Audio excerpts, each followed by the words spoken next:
Hi, everybody. So today I'm going to discuss how the state is a simulation of the Demiurge and how you can dismantle the state by refusing to populate it. And this is based on a recent discussion that I had with a Christian. And there's so many things that are similar in Gnosticism and anti-natalism and anarchy, and just from reading the Gnostic text, I just realized that the state is a simulation of the demiurge. So that's what I'm going to talk about today. So let's start off by talking about what the state is. The state is a set of institutions, laws, borders, and symbols that claims authority over a defined territory and population backed by violence, a police force, a military force, courts, prisons, and tax collectors. I mean, the raw definition is just a monopoly on violence, but I'm just trying to be more specific about what it is. It's a political construction. It's not a natural phenomenon. Every person living under a state has been forced into a social contract that they never agreed to. They're forced to obey unjust laws that they never consented to. And for whatever reason, people don't question it. They just accept it. They can't even see the state for what it is. They can't see that it's a bunch of dictators who want to control their lives. They never actually trace the state back to its origins.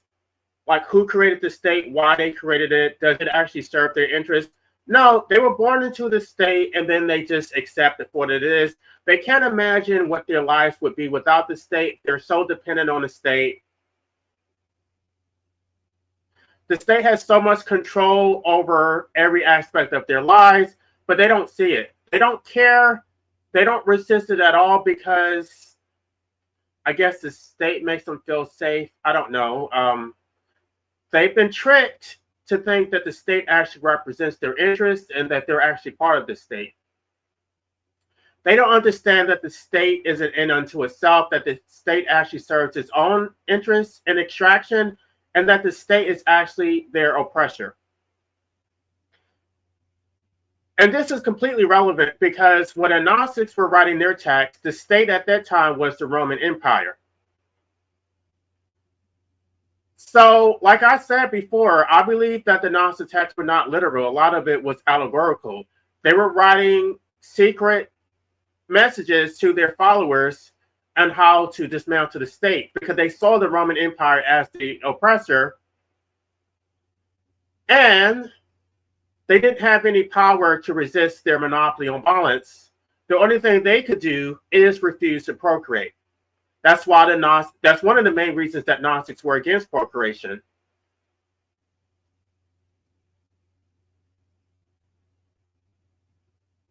Now, let's talk about sovereignty. Sovereignty means absolute independent supreme authority, the claim that no power exists higher than the state, and that all human rights and realities begin and end with the state's permission. The state believes that it owns the air, it owns the water, it owns your life. If the state could, they would actually lay claim to your soul. They believe they own that too. They believe that they have authority to determine who lives and who dies, what you do with your body, whether you can procreate, whether you can abstain from procreation, whether you can earn a livelihood. They think they own everything. Every state across every generation has made this identical claim, from the Roman Empire, emperors to medieval kings. Now, when a court issues a ruling, nothing changes in physical reality. The air doesn't change, the ground doesn't change. The stars are not moved. Yet millions of people reshape their lives around the words of these philosopher kings who seem to think that their decrees are the gospel. Everyone is clinging on to what the Supreme Court thinks, what the state thinks. They revolve their entire lives around the state. This is the same trick that the Demiurge has done. Supreme Court rulings are magic tricks. They function only because they trick you to believe that they have authority. If you don't believe it, then it basically has no power. But of course, most people are not going to see through this trick. These are just words written on paper.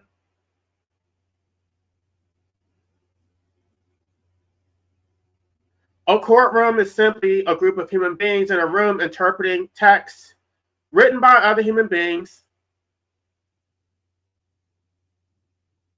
And the only basis of its authority is the fact that everybody agrees to follow it.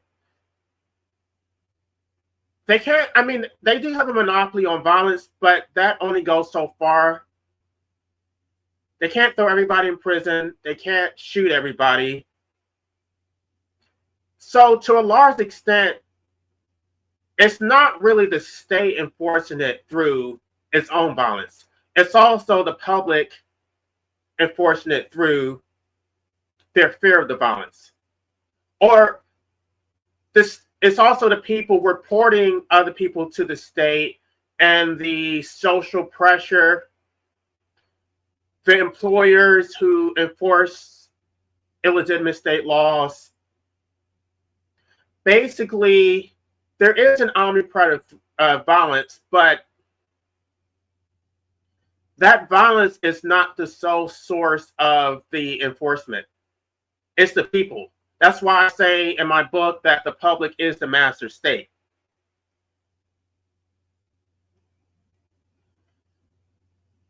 Now, this whole thing is theater. The state has marble buildings. The judges wear black robes. They use archaic language, legalese. They engage in these rituals. And all of this is to create an artificial sense of legitimacy. You see these rituals, you see the papers, you see the performance, the ceremonies, the swearing in, which don't mean shit, by the way, because they do swear to uphold the Constitution, but the moment they get sworn in, they start dismantling everything that they agreed to uphold.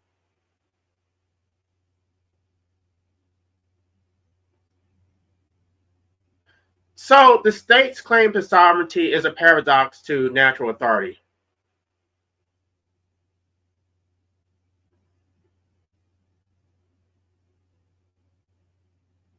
Because natural authority does not require enforcement.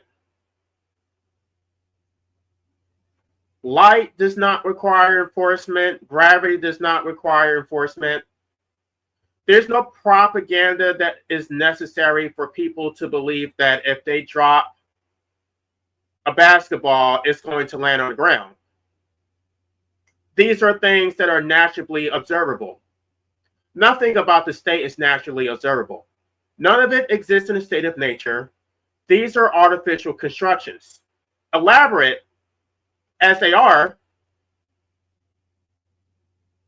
they're still artificial constructs. And that's why it requires so much violence and so much propaganda to maintain, because it's not natural. It's not in humans' nature to enslave themselves and their children to an artificial simulation.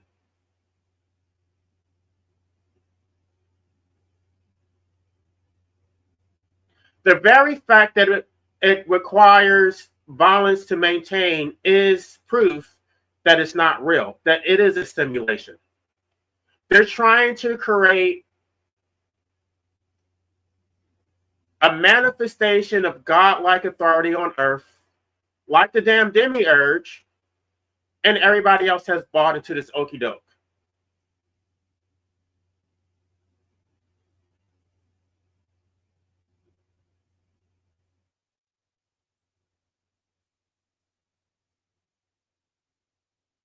So in the Apocryphon of John, the Demiurge says, I am God and there is no other God besides me.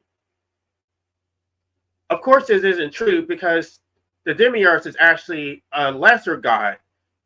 The Demiurge is only the highest God within the material world, which is his simulation. The material world is not real. It is an artificial construction that he trapped the souls into human bodies to enslave us.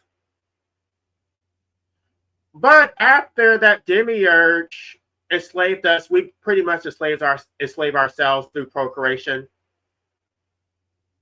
The same way the state is a well-oiled machine because the state can't really force people to procreate.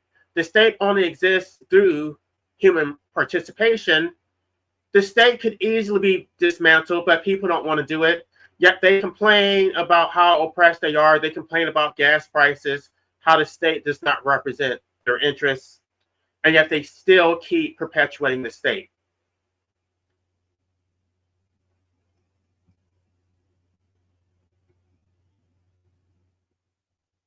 Now, the Demiurge demands total, unquestioned worship, total obedience,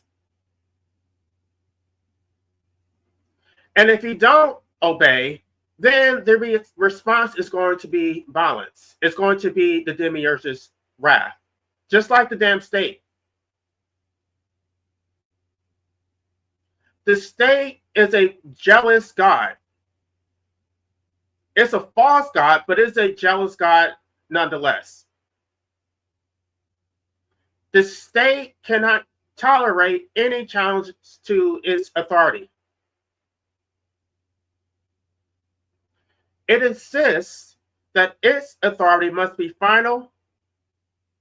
The state must have the final say on your body, on life and death, your identity, your gender, your property, your speech.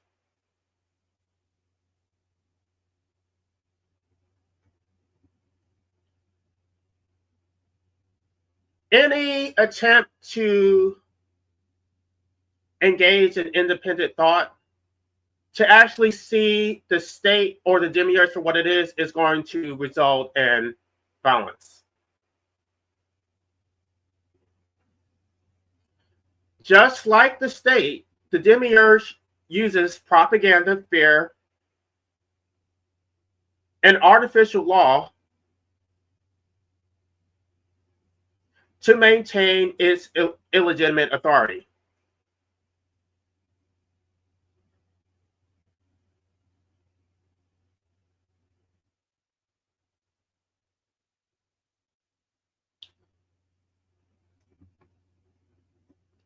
Now, in the Gnostic text, the Demiurge is the author of chaos. He's not wise, he's not orderly, but he is depicted as a lion-headed god, a symbol of violent irrationality, a consuming power that destroys as readily as it builds, just like the state. Because the state is constantly building, but as soon as it builds, it destroys. It has to have perpetual war. It has to. It's going to tell you to procreate, but then after you exist, and they're going to kill you anyway. They want to shoot people and destroy their lives. I do want to do a separate live stream explaining how the state. It won't really let you live, but it also won't let you die. So you're basically left in perpetual purgatory.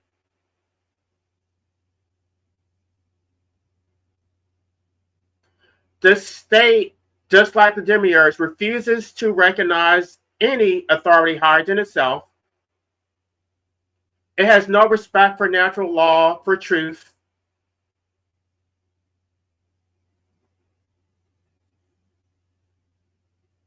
The state, just like the Demiurge, can't recognize that it can't actually create anything. The state can't really create, it can't create life. It can't. That requires you to do that. But the state will not recognize its own limitations. That's why it reacts so irrationally.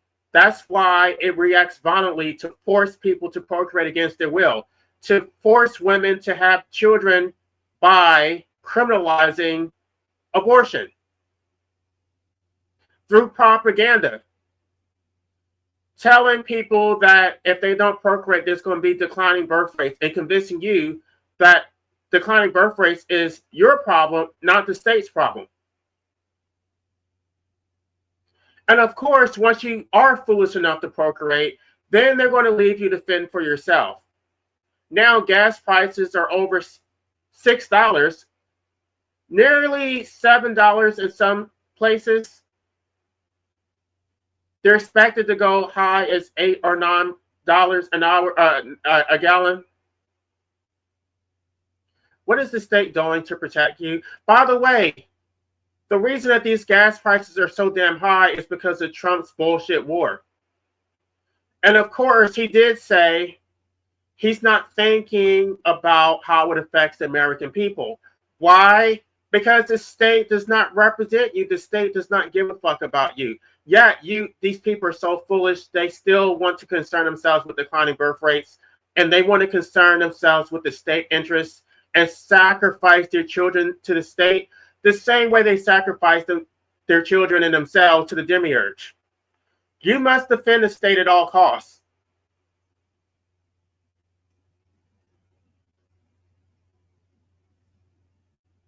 The state cannot acknowledge any sovereignty above its own.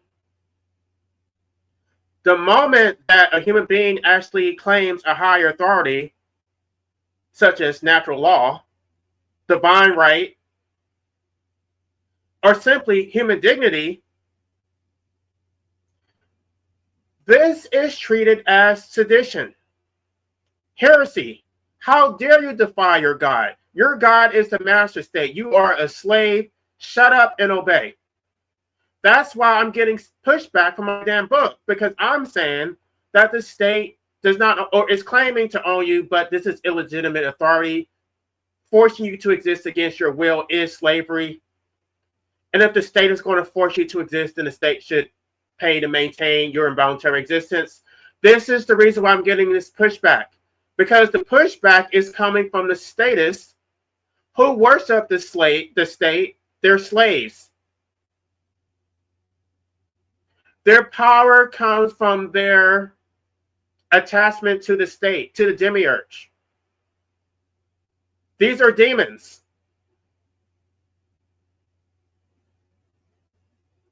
Now, I want you to know that I don't believe this stuff literally. So I don't want y'all to think that I'm teaching a new theology. That's not what this is. This is allegorical.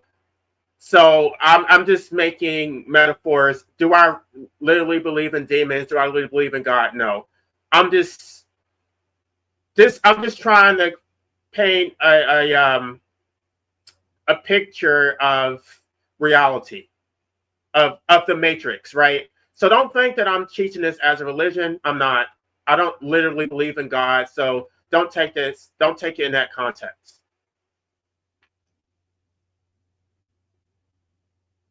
So the state responds to challenges to its authority with overwhelming, disproportionate violence because of its own insecurity, because the state does not want to be exposed for the paper tiger that it is. It's hollow.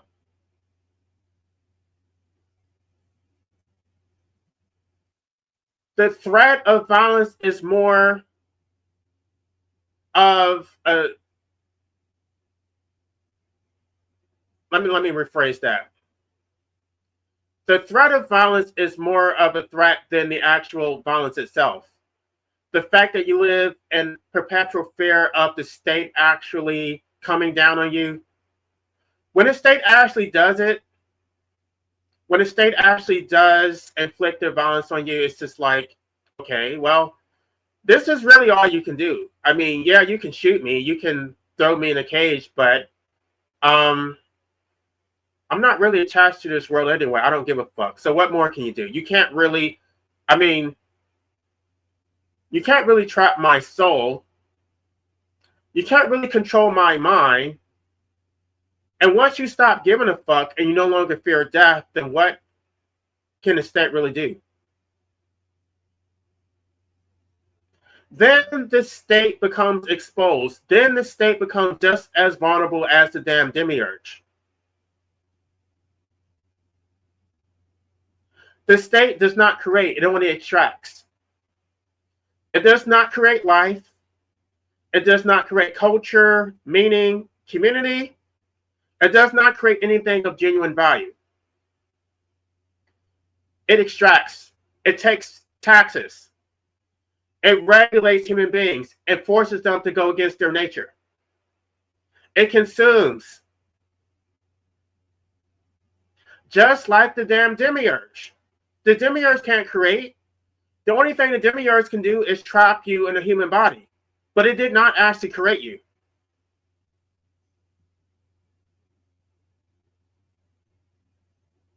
The state's laws are not derived from justice. They are arbitrary tools of enslavement to control you. They're not created to protect you. They're not created in your interest at all. A just law would need no enforcement beyond the conscience of those who understood it.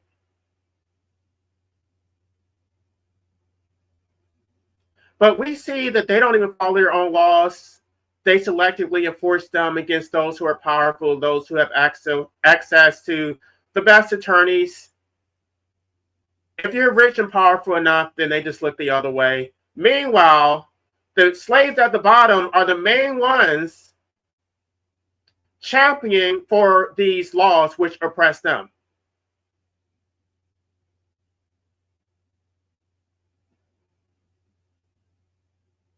Every state law requires courts, prisons, police, and the threat of violence to enforce.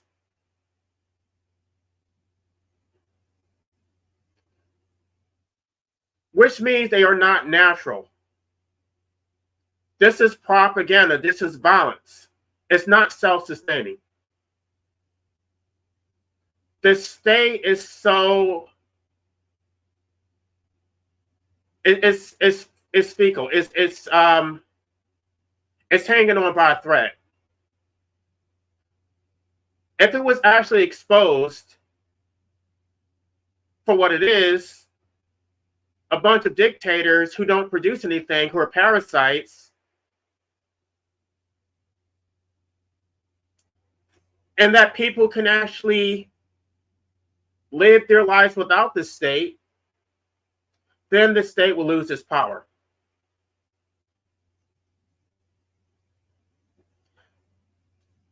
So, to keep you in this trap, we need more laws. We need more lawyers. We need to make laws more complex, more contradictory, less accessible so that no person of ordinary intelligence can actually understand them. Now you must hire a $500 an hour attorney just to file your damn taxes, just to cross the damn street, just to know what you can do on your own property, whether you can grow a tomato or an eggplant, whether you're even allowed to use the water that came from the sky and fell on your property. And of course, the fools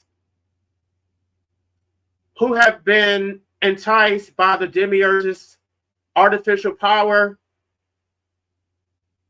they're going to champion for it. They're going to perpetuate the state, even though it goes against their own interests.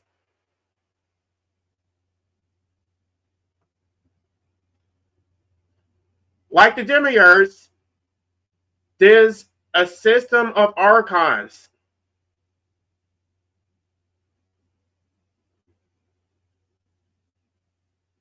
The archons don't exist to guide souls towards the truth, but they exist to keep you bound in a perpetual state of ignorance, to keep you trapped in a simulation.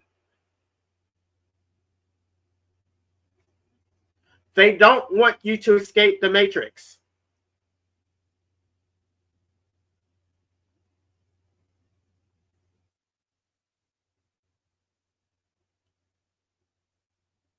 This state wants to have perpetual war. This state wants to have cycles of boom and collapse.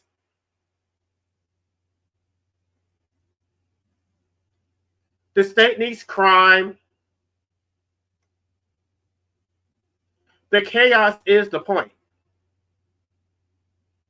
They can never have a society of peace, of real order,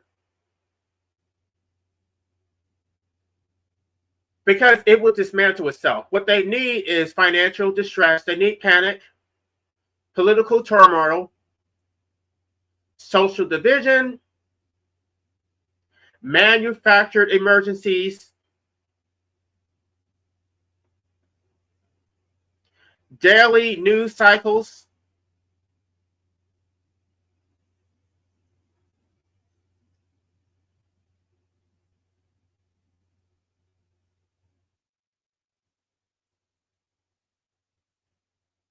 Now, in the origin of the world, the Gnostic text described the archons. These are lower cosmic rulers serving the Demiurge.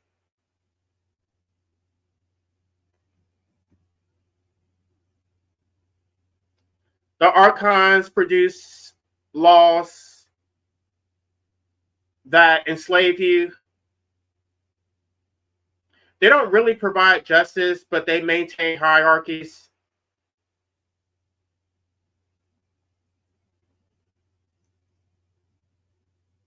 These are not real structures. They are simulations.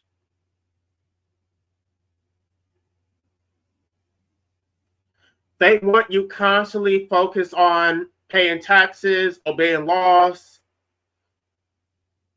pay attention to election cycles, fighting in wars, working to pay your rent. They want you plugged into the simulation, the matrix. This is the same thing that the Roman Empire did. The Roman Empire kept the populace occupied with bread and circuses, spectacles, military service, religious ceremonies. These are red herrings so that you don't focus on the state itself. And the modern state has done the exact same thing. They want you to focus on consumer debt, which is not real. Entertainment, fake political outrage.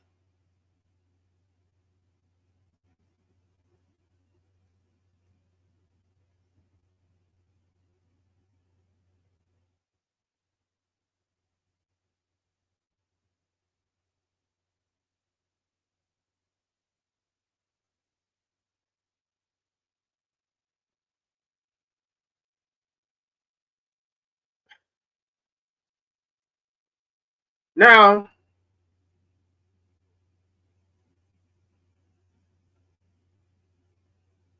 when the Demiurge built the material world, there was nothing but darkness.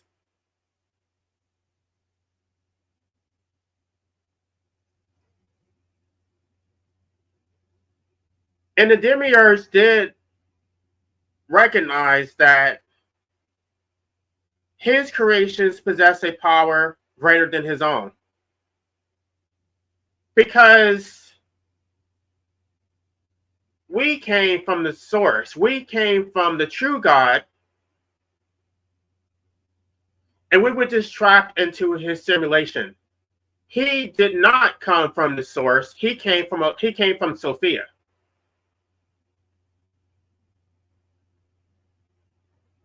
So we're actually more powerful than the Demiurge. Just like human beings are more powerful than a state, but they don't recognize their own power.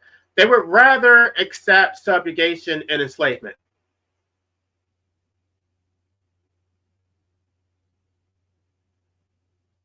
They would rather be tricked. They don't want to know about their true nature. They want to remain ignorant.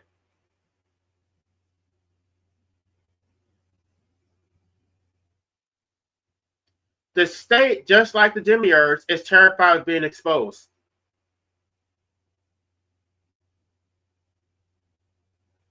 The state does not want you to know about its limitations.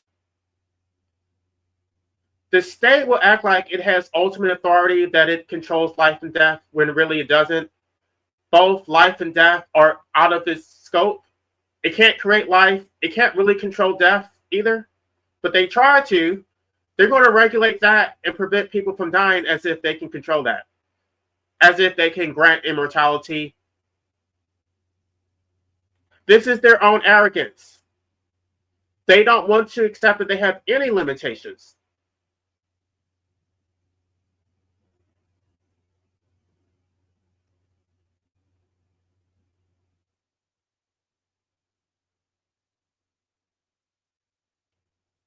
So, this is what Jesus says in the Gospel of Thomas. I found them all drunk, and I did not find any of them thirsty. My soul ached for the children of humanity because they are blind in their hearts and do not see. Now, I'm not trying to push Christianity because I'm not a Christian. I'm not even sure that Jesus literally existed. I believe that this is allegorical. But in this allegory, he's basically saying it's basically the same thing as the allegory of the cave in Plato's Republic. They can't see. They don't want to go towards the light. They want to hide in the darkness and be ignorant. They're afraid. So they're going to continue voting, waving their flags, clinging to the state. They're going to take pride in their citizenship. They're going to take pride in being law-abiding citizens. They're going to take pride in the fact that they enslave children to the state.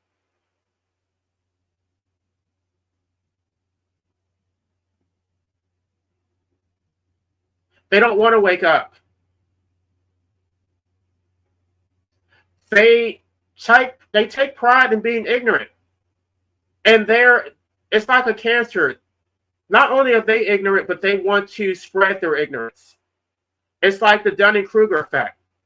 The people who are the most ignorant are the people who are most vocal. They have so much to say. They want to miseducate their children.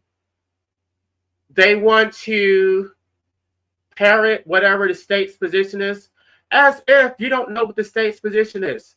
The state has a monopoly on violence, and a whole educational system, the media. And you think that we really need you to say it too? It's just so interesting how people are so willing to puppet the state's position, as if we don't know that, as if we have not heard the state's position at every turn. That's why my book was so one-sided. It was not necessary for me to present the other side. Everybody knows the fucking other side. We've heard it ad nauseum. So for somebody to want to push back against my book to say the things that we already have heard, I'm not interested in that. I find that boring. Do you have any original arguments? Because I could have legislated these issues in court, but I already know the predictable outcome. It would have been dismissed, and I know exactly why they would have dismissed it. So you're not telling me anything that I don't know.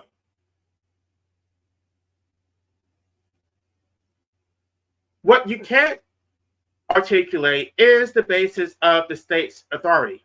You can say this is the law, this is what the state said, but what you can't say is what is the you can't explain the legitimacy of these laws. What is the basis of the state's authority? Is it based on consent? Is it based on a legitimate contract that we actually knowingly and voluntarily agree to? No, you can't say that. You're just going to cite some Supreme Court case as if that Supreme Court case is self-authenticating. That it can't be questioned, that it's the law, so it's just the word of God. I find that very boring. I'm not going to debate you. You're a waste of time. You're a slave. You can't think. You're not even worthy of my time. You're no different from every other slave on this damn planet. You're pathetic. You're not even a human being. You're not even a rational thinking human being. You are grazing cattle.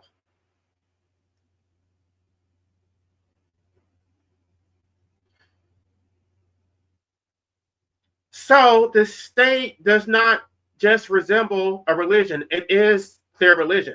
The state is their God. Just like any other God, any other deity, they're going to defend the state with all fervor. They're going to die for it, sacrifice. They will literally sacrifice their own children for the state. They have no loyalty to you because their loyalty is to the state. You can't trust them. They're going to continue waving their flags. And by the way, these statists are just as dangerous as the Bible thumpers. They are. I want you to understand that a statist is just as dangerous as a Christian. They have no loyalty to anybody, no respect for natural law, no respect for freedom. And they will act like they're so enlightened because I guess they rejected religion. They don't believe in God. Oh, yes, you do. The state is your damn God. The master state is your God. It is a form of mysticism. You have no rational basis for explaining why you have deified the state. You can't explain the basis of the state's authority. You can't. It's just the law. It just is. All you can do is make appeals to necessity.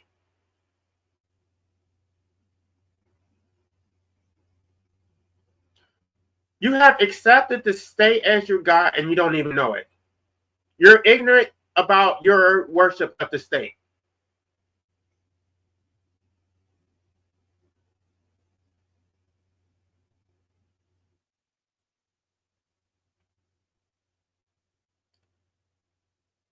So when the Roman Empire absorbed Christianity and made it the official state religion,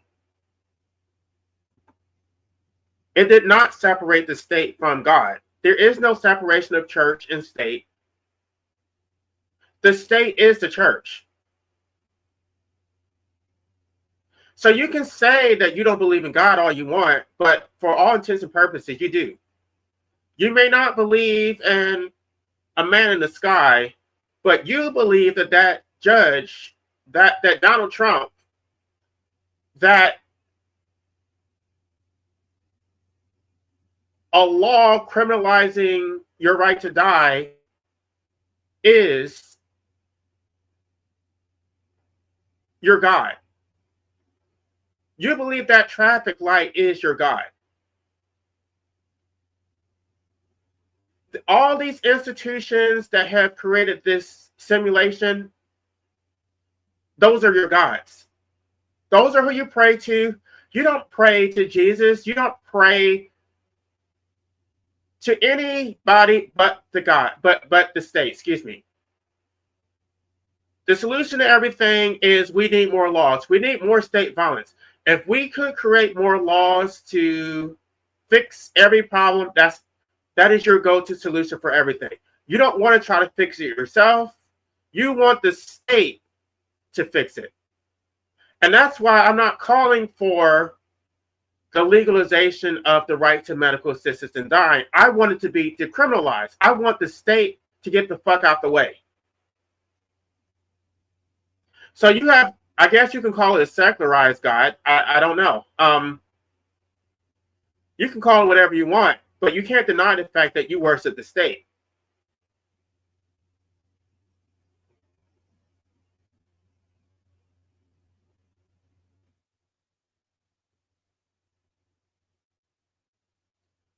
Now, for those of you who do want to know the truth, those of you who reject the simulation, I don't know if I said that, simulation,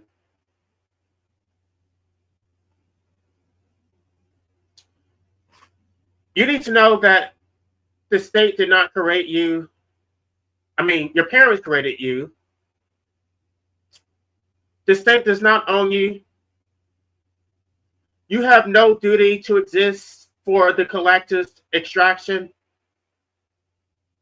These laws are illegitimate. You did not consent to any of them.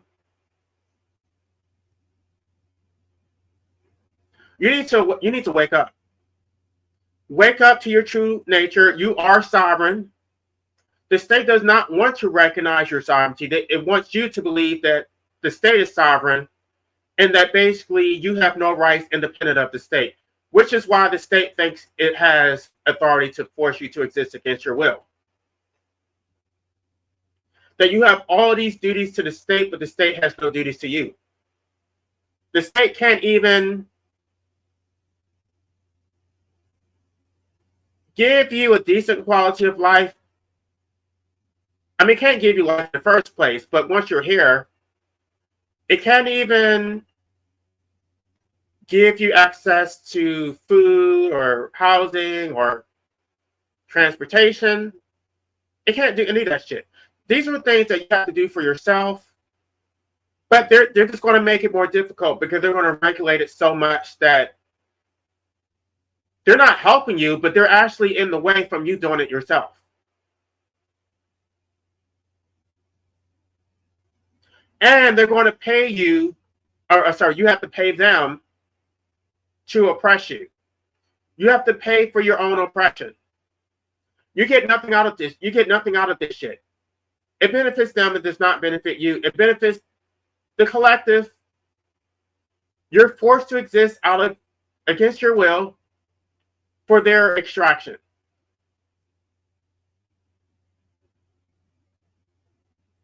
Now, my reading of the Gnostic text, it sounds a lot like anarchy. There is no hierarchy. And what struck me was the fact that the Gnostic texts talk about you becoming a eunuch to enter the kingdom of God. So, I mean, that whole Garden of Eden where there's Adam and Eve, that is a simulation. That is a separation of the masculine from the feminine. There's an artificial hierarchy of the male being above the female. You're supposed to reject that in order to enter the kingdom. Again, not literal, allegorical. To basically enter the state of gnosis, you have to reject that hierarchy. All hierarchies.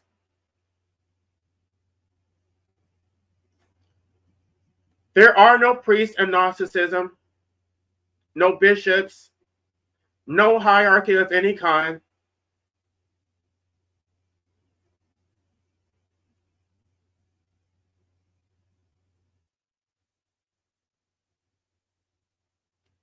Every ruler on earth is not governed by natural law or divine right.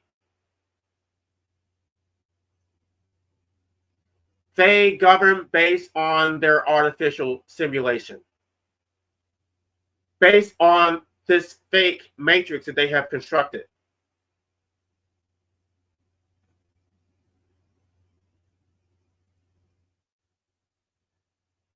So the Gnostics understood that the system, the material world, and the state itself cannot be reformed. It can only be starved. And the way to starve it is to abstain from procreation. You're not going to fix it. You're not going to make tweaks that are actually going to be consequential. You're not.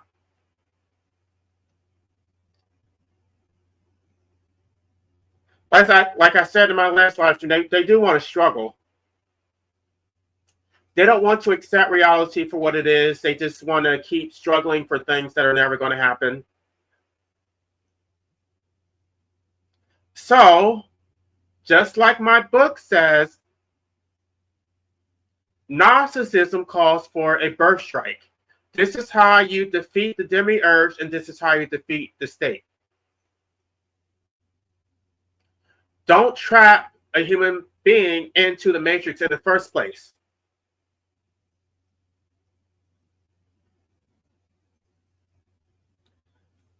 In the Gospel of the Egyptians, it says that death and suffering will continue so long as women bear children. Jesus specifically said, I come to destroy the works of the female. And the works of the female is birth. And again,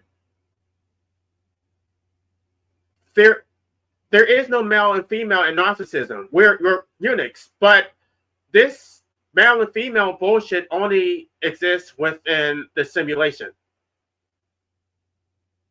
So there would be no birth under Gnosticism because there would be no females. There would be no males either, but the works of the females would no longer exist. There would be no birth, no perpetuation, no slaves.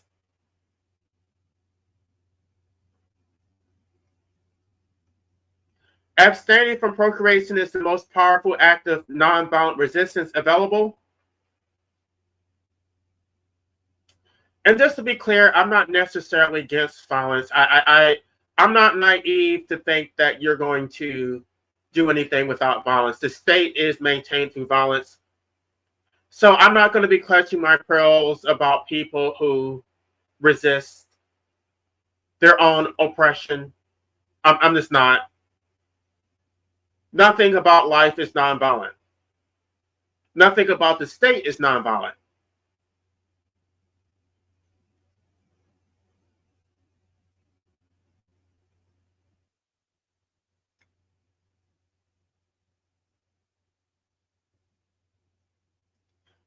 So I don't know. There's a lot to unpack about Gnosticism. I think I need to go back and read some of these books because I don't have a full understanding of all of it. But just from what I've read, there's a lot of esoteric knowledge that can be gained from that.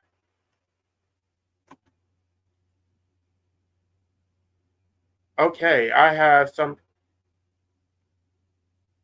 Let me go to some of these messages because there's a lot. Blasphemy. Yeah, it is blasphemy. Absolutely. Let me. Why is it not showing? I can't see it on my, and I'm trying to show your messages, but I can't see it. I mean, I can read it, but it's not showing on my screen.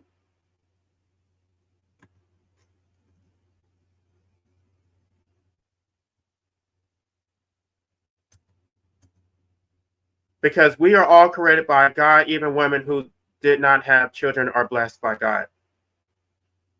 No. Okay.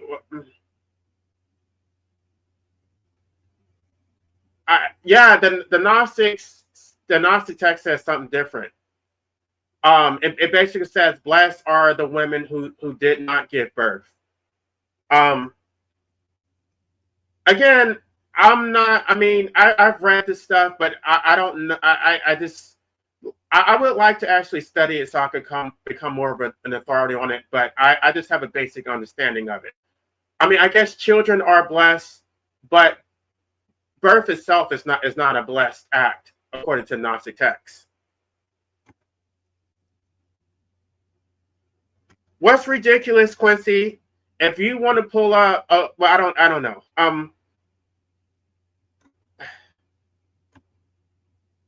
I can post a link and you can come up and tell me what's so ridiculous.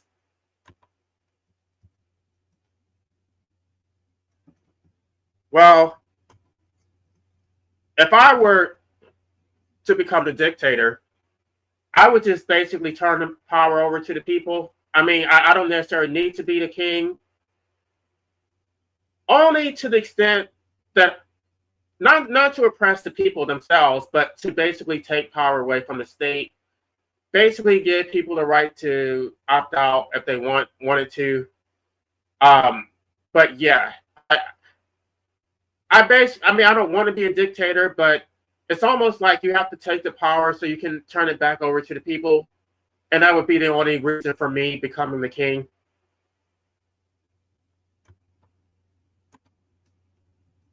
Yeah, well, we reject the apocryphal version of Christianity because they got that shit completely wrong. The soul trap, exactly.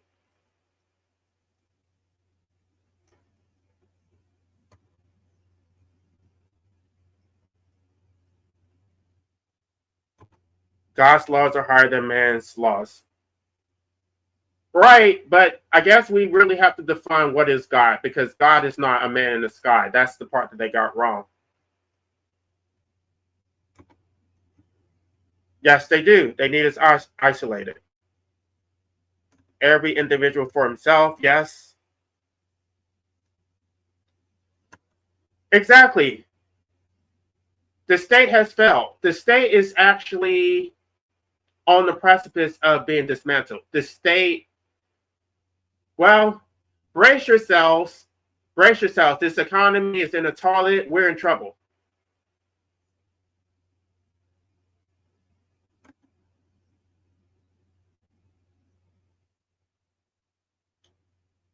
Well, I mean, you can always cast a replay, but I don't schedule my live streams. I just do it whenever I'm able to.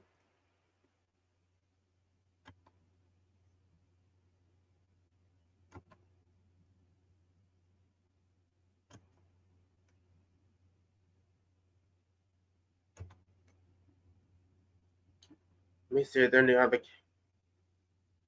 Oh gosh, let's not even. That's this person. I'm not even going to. This person needs so much attention. I'm not even going to address them. It's better to ignore them and just do copyright strikes. Yeah, yeah. Unfortunately, he has thrown shade at me recently. I don't even know if I should talk about that. What he said made no sense. He said that he didn't read my book, but he's not going to read it because it doesn't make sense. Well, how do you know it doesn't make sense if you haven't read it? He's like, well, you don't know what you're talking about, so why would I read your book? Well, that would be the purpose of an interview so that you can actually test whether I know what I'm talking about. And also, that would be the purpose of citations, which I have over 200 citations in the book. So it's not as if I pulled this shit out of my ass. So, yeah, that sounds very anti-intellectual.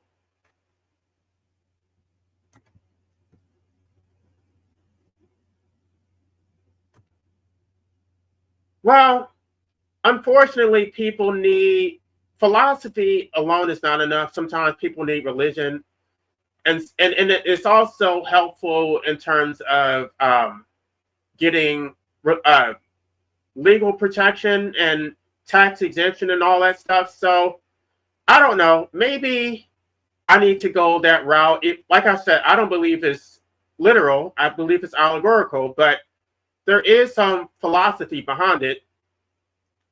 And I'm just here just to point it out. Oh, yeah. Well, that sounds delicious. I'll probably be adding some.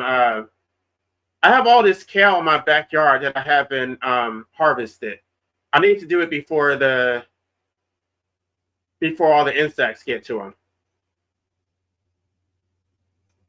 Maybe I should give it away because I don't. It's so I have so much kale. I don't think I'm going to be able to eat it all.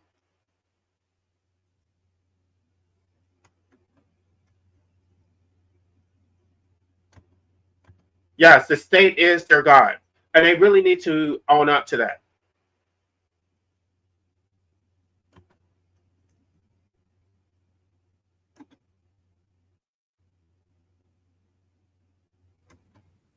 Hi, Fatima. Hey, what's up? Well, how you doing? Yeah, it's been a while. Just getting to Yeah, Silver, just for a short while. How you doing? I'm okay. How are you? I'm alright. Yeah. So kind of interested in your topic. The state is a simulation of a demiurge. The way to dismantle it. Yeah, like exactly. That's like that's like a more like a secularized. Your version is a more secularized version of like what the spiritual religious Gnostics did and said. Don't procreate, don't feed the divine sparks to the demiurge. Yeah, and you see the demiurge in like your way of the state, right? Right. Yeah, makes sense. Yeah, that's a good analogy, good parallel. Yeah. Well, I just had a conversation with this Christian yesterday, and it came to me I see it so clearly. This is the reason why the world is so chaotic, and this is the reason why people can't see the state for what. Because to me, everything that I said was self evident, but he was just confused. He was just like, "No, but we need the state," and he was like, I was trying to explain that the Gnostics don't believe what traditional Christians believe. He just kept trying to defend it, like, oh, but the Bible says you should obey you should obey the state. I'm like, no, that's not what the Gnostics believe. Like, we believe something completely different. Yeah, exactly. Yeah, well, the Bible also contradicts itself a lot. There's other passages says that you don't have to obey like your kings or queens if they're being like against God. There's other types that this says there is. Oh, hey, Seth, what's up, man? How you doing, Seth? Yeah, there's other times in like the Bible, or yeah, the Bible just contradicts itself a lot. Yeah,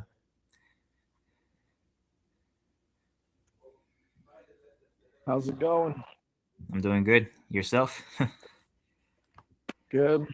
Yeah, it's good to I, see you. I agree. I agree that the state is a simulation of the demiurge, but where I think the Gnostics fall short is they're going to call the whole universe a simulation of the demiurge, all of the material world.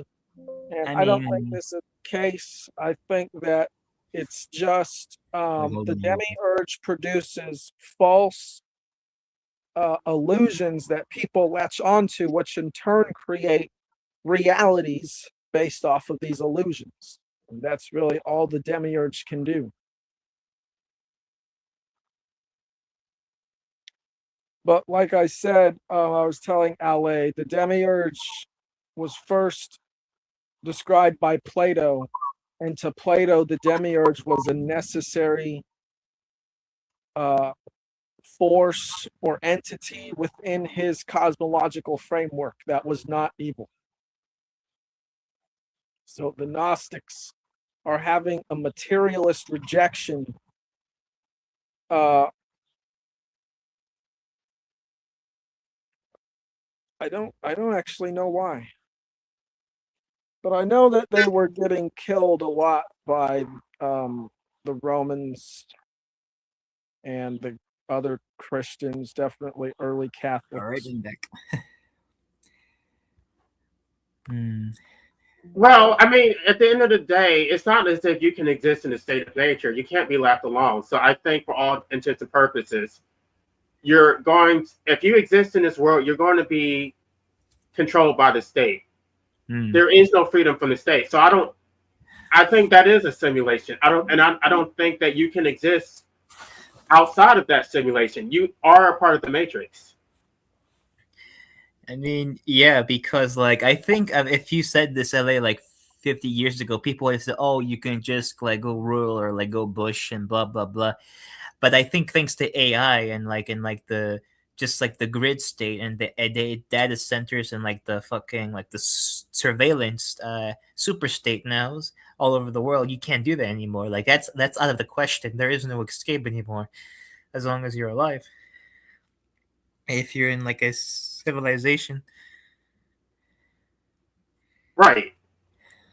Unfortunately, yeah, like AI really AI was like a large like Venn diagram or like paradigm shift within like how we're going to approach a philosophy. Me and Avian Buddha we're talking about that a few days ago through email. Yeah, like how like we need to adjust our like philosophies and religious ways of viewing the world thanks to AI now. Even the Pope like is starting to like take it seriously now. Like, yeah, Well, everyone has. Yeah. the Pope has known about AI for thousands of years, Of probably years, yeah, exactly. hundreds of years. I don't know about thousands, but for many generations, many popes have known about AI because they basically worship an AI god. Because Yep. I am fairly confident, of course, none of us can be sure, but to me it makes far more sense than the Gnostic version, that the Demiurge is actually an ancient machine that got out of control of its makers and basically, through trying to create a more efficient system, became enslaved to the means of that system, and they're basically trapped within this box, Hmm. which is the black box Saturn cube. That's what I think That's this essentially. machine is designed based off of. Interesting. That kind of reminds me of what Hickland said, the accelerationist philosopher. I think you heard of him, Hickland.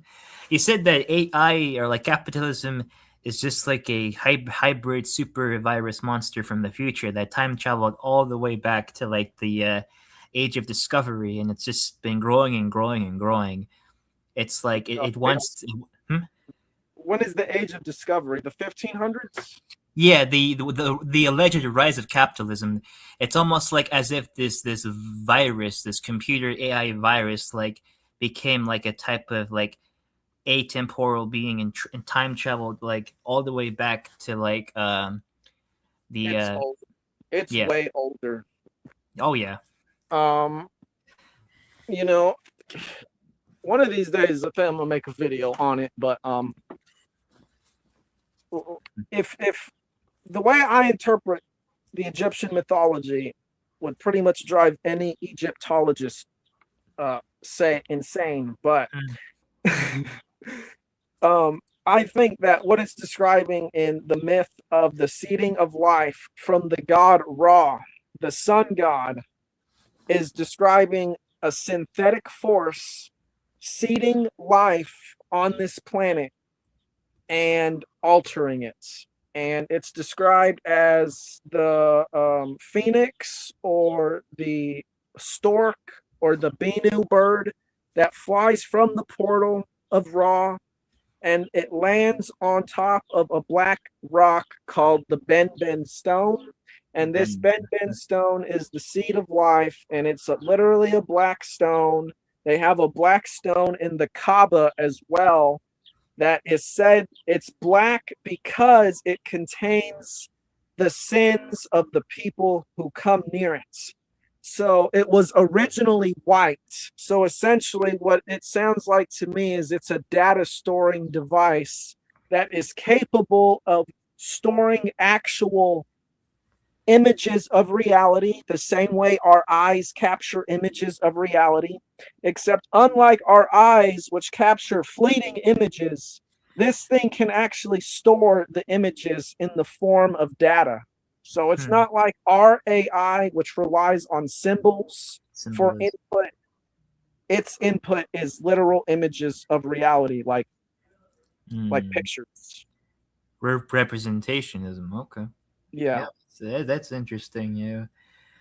I think I'm starting to like reconsider a lot of my stances in philosophy. Yeah, that sounds crazy, but like I'm still AN, of course. I am still like a type of pessimistic, but now like I'm starting to dive into like other realms of it, like like how else can I describe it? Like I'm getting into like a lot of like existential theism, like Kierkegaard, and like there's one other guy called Max Schultz. And he's kind of like a pantheistic person. He like was like raised Catholic but became like a pantheistic thinker. He did work with Heidegger on phenomenology. I think Avian knows who he is.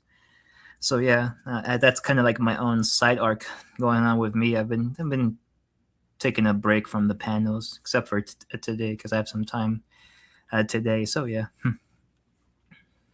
Well, It's that's so good. funny because I don't listen to that channel anymore, but it's like the rare occasion that I do like check it out. It's like my name seems to come up. I'm like I haven't been on there in like months now. Like what the hell? Yeah, it's been like 2 months. It's been like a month now, actually. Yeah, since all that but debacle. It's about to be 2 months now because next week is gonna be June 3rd, and then we all that thing has happened since then. Yeah, like I have nothing to lose, so I'm here to say that like I don't want anything to like do with that place anymore. Like I think that river is dried up, and yeah, it's I'll leave it at that. Yeah. Well, Sometimes. What's up? I mean I guess I would like to do more panel discussions, but I guess um I just have to get people to come on. So Well, we're having one now. Yeah, we're having one now. Yeah. no, I mean like you get what I mean, like the way they do it over there, where they like Oh, people. I think I actually would prefer if you take breaks and I come on. Like, yeah, like I rather have like something that's spread out than just like a consecutive amount of days. Actually, that's me though. Like I'm not here to tell anyone what to do, but I prefer that. I don't have a preference either or for having either all day or just a few day break in between. Yeah.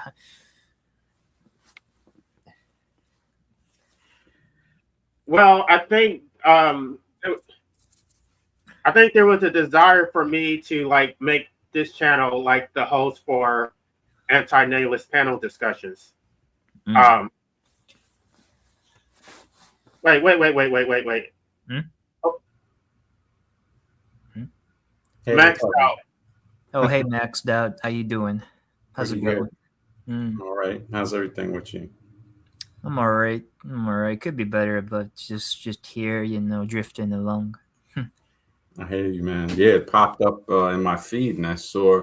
So you're doing your own streams now, abolitionist? I've been doing them for a while now. I remember it used to be on not Gnosis, was it? I think I saw. Well, I haven't Yeah, been on there in a yeah. while. I just announced today that I just that river's been dried up officially. Now I'm here to burn bridges. Yeah, official Yeah, I announcement. stopped going on there. It's been a couple of months since I stopped Yeah, going over there. official announcement of burning bridges. Whoever is Yeah. hearing this and is going to report this to who, it's done. It is finito. It's dead. It's dead as a doornail. It's dead as anything that could be dead, as Cthulhu, as whatever. Yeah, no, I hear you, man. Same here. People start to see, people start to see the truth, and then, yeah, it is what it is. But yeah, I'll be streaming later, man. I don't know what time zone you're in. If you want I'm to, in East Coast America. huh? I'm in East Coast America. Oh yeah, me too. Me too. I didn't know about abolition. He was saying something when I just clicked it about getting panel guests or something like that. What topic are you talking about later? We were going to talk about dealing with AI was yesterday's topic. So today was kind of open. I haven't. I might put it up for maybe 9 or 10 p.m. It's 7:40 here now, so about 2 hours. Why you got something on mind or? I don't know. I don't even know if I can do it, but I just wanted to let everybody know, if they wanted to check it out. By the way, can you post your channels so everybody can know? Is it the same as is it maxed out or what is it? It's Architects of Humanity. So at Architects of Humanity, and the channel will pop up. Yeah, can you post that in the comment section so they can see it? Okay, let me put that in there. Yeah, I didn't know if I was going to have an open panel or maybe something on something, because we did one on government, the fiction of government, and so talk it's about the real God and the fake God, the Demiurge. It's a good topic. Yeah. It's always interesting topic to talk about sacred traditions that were buried by official churches. Even though sometimes I think that those secret things do sometimes they crack through the crevices within the mainstream, the extradotic, the outward face of it all. Mm-hmm. I think sometimes it does come up, but it is in parallel or in juxtaposition with the controlling institutions, yeah, which has always been apparent. Mm-hmm. Yeah. Yeah. Yeah, I just put the link in the chat. So yeah, you got it there. It's interesting because the more the state fails everybody, the more they cling to it. It's like the state has dropped everybody by the wayside. It's thrown all of us under the bus. The economy is in the toilet. We're in the middle of another war, and yet people still want more state control. I don't. It's like the most absurd thing. It's like the worse the worse the state performs, the more they cling to it. Yeah, that's like we're. Oh, sorry, Max. Yeah, it's very close to how certain people in communist countries will still cling to the government. It's a lot to do with a type of mind control, like to where when you look at these people, they're not thinking. They've already been programmed for life somehow. I mean, when you can see people in government just openly committing crimes, it's like I don't know if you've ever read Larkin Rose's book, The Most Dangerous Superstition, or Jeremy Locke wrote The End of All Evil, and they were dealing with the fiction of government. How he was saying the law legitimizes, and it legitimizes violence. It makes things legal. It comes from the fiction of government, which creates another fake position called authority, and you wouldn't trust the average person with the right to make laws to rule over you, but somehow they've been indoctrinated to trust these people who have been exposed as openly horrible, immoral human beings. So the subservience that these people have to it, they're the most dangerous ones.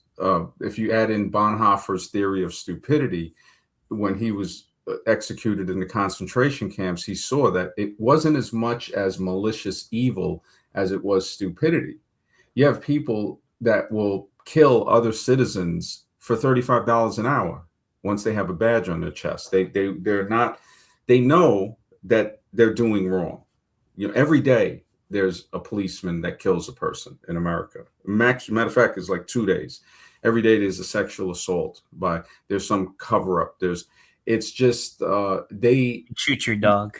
Yeah, when you look at the average person and you ask them that, it's like we're in a big psychiatric ward. So, and I've done a few streams on that. I don't know if I'll talk about it tonight, but it's like it really is. When you speak to a person, you just ask them a few questions. It's like, so you really think your vote put this person in office? Like, you think your vote, you think that all of these years that we've never seen taxes or pollution go down, that these are good people, that, it's like a hope. It's like a hoping through life of you hope and never do. And it really is. It's not pretty. It's the fact that it's so open now, and you see people, this is like some very close to the 1936 Germany thing, where after that their country fell so deep into like a depression.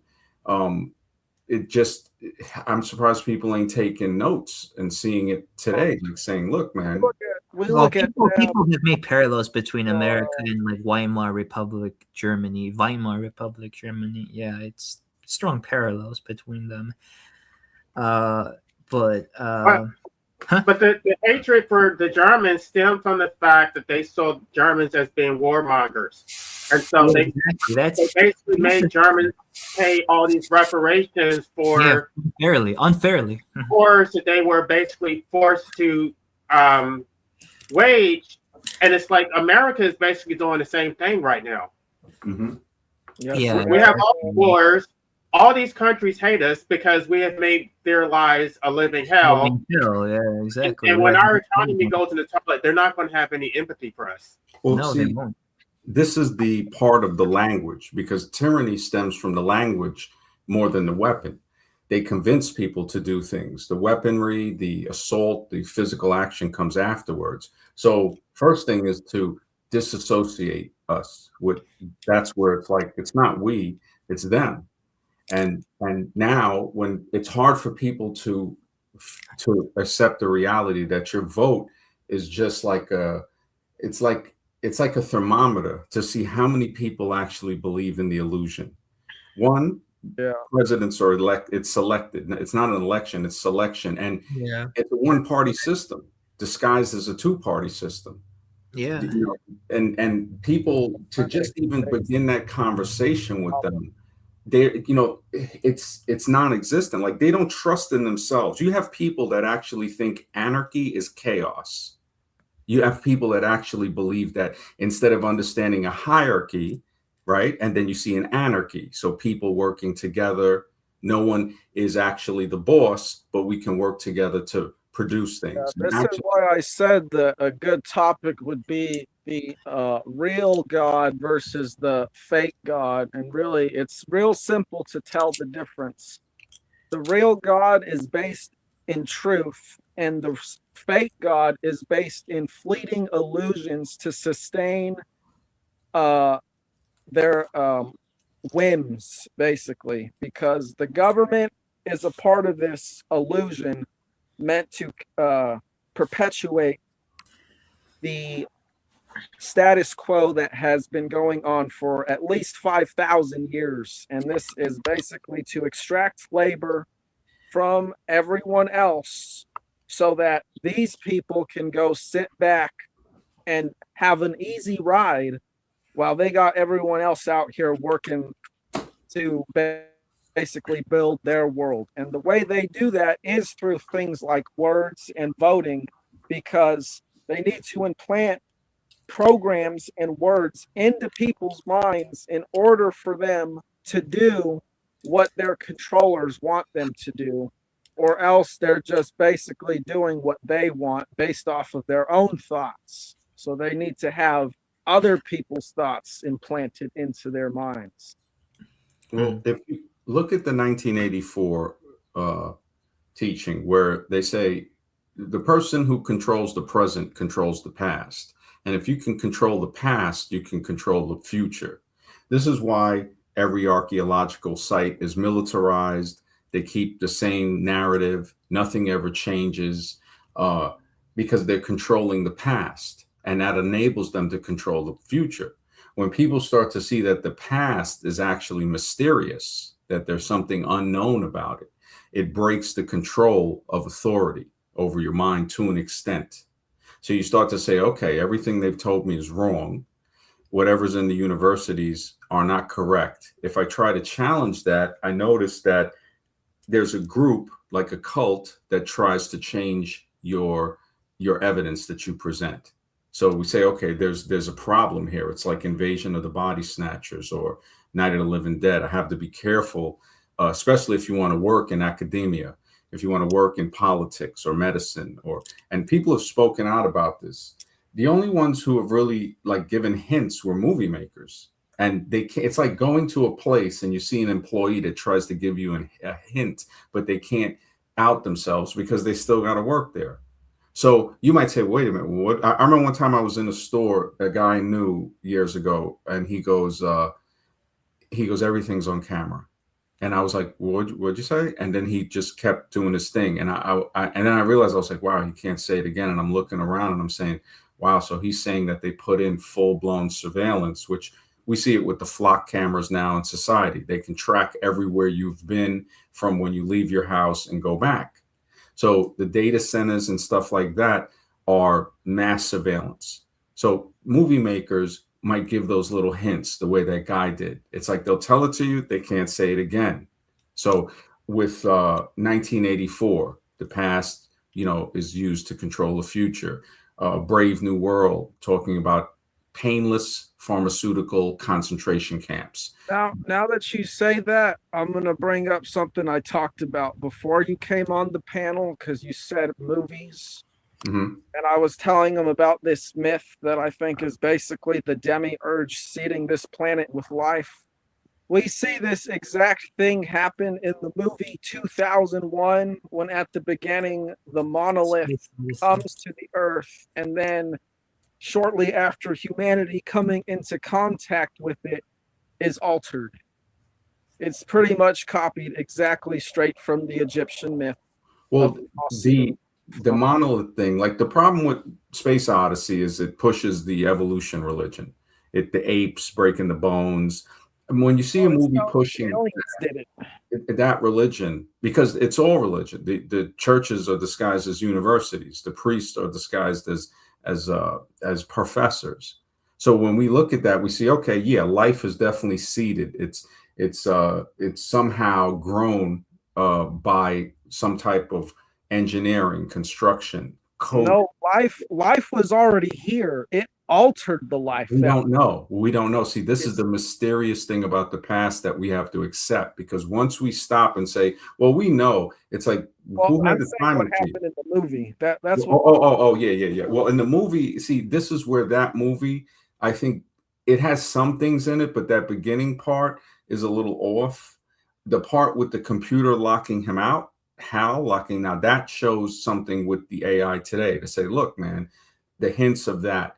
The movie, the Terminator movies, the movie with the dolls, the girls that, female robot dolls with guys trying to control them, and it turns disastrous. Stepford Wives was a really good movie. I think it was like in the 70s or maybe the 80s, and it showed them replacing their wives with basically replica robots. What movie? Through murder, actually. So when we look at this, we say, what is this strive for cyber organism? What is this? They disguise it as, oh, this is the best progress in human history. It's like, but wait, but you're a criminal. You're a criminal telling me my whole life to worship other criminals, to put these men on pedestals as if they built a country. As if, no, it was murderers that did have other people build things. I'm not denying that, but these are not good people. And once they get you to think that immoral people are moral, that's a beginning of a psychosis. And that's what you see today, bent all the way down the generations, to where when you try to talk to somebody and say, do you see that all of these politicians are crooks? And they'll say, well, so-and-so is, or he did this. And it's like, nothing is government funded. Everything is taxpayer funded through extortion, which is the synonym for tax. We don't pay tax, they take tax. And this is the problem with trying to talk to some people, where if you don't have that opening to say, all right, look, we don't know how life started. Now we have some theories and all of that, but not knowing that, just to say, okay, we don't know that. And it frees us from anything they try to tell us to believe in, to say, all right, now I'm freeing the past so I can clear a new future. And in the present, that's where that battle is. This is why there's such a battle to control any type of archaeological finds that point toward anything more advanced in the past, because then it doesn't fit their nice, neat timeline that goes forward. When we see that it's yeah. So that reminds me, because you brought up transhumanism a little bit, and you're asking, why are we going this way, right? If we look right now, they're telling us a whole lot about UFOs and potential alien contact, and they want you looking up in the sky. But conversely, they are terraforming the earth to something that is alien, people in front of our face. Mm-hmm. Exactly. So the aliens are, I would say, right here, and they're a product of the altering of life on this planet. Yeah.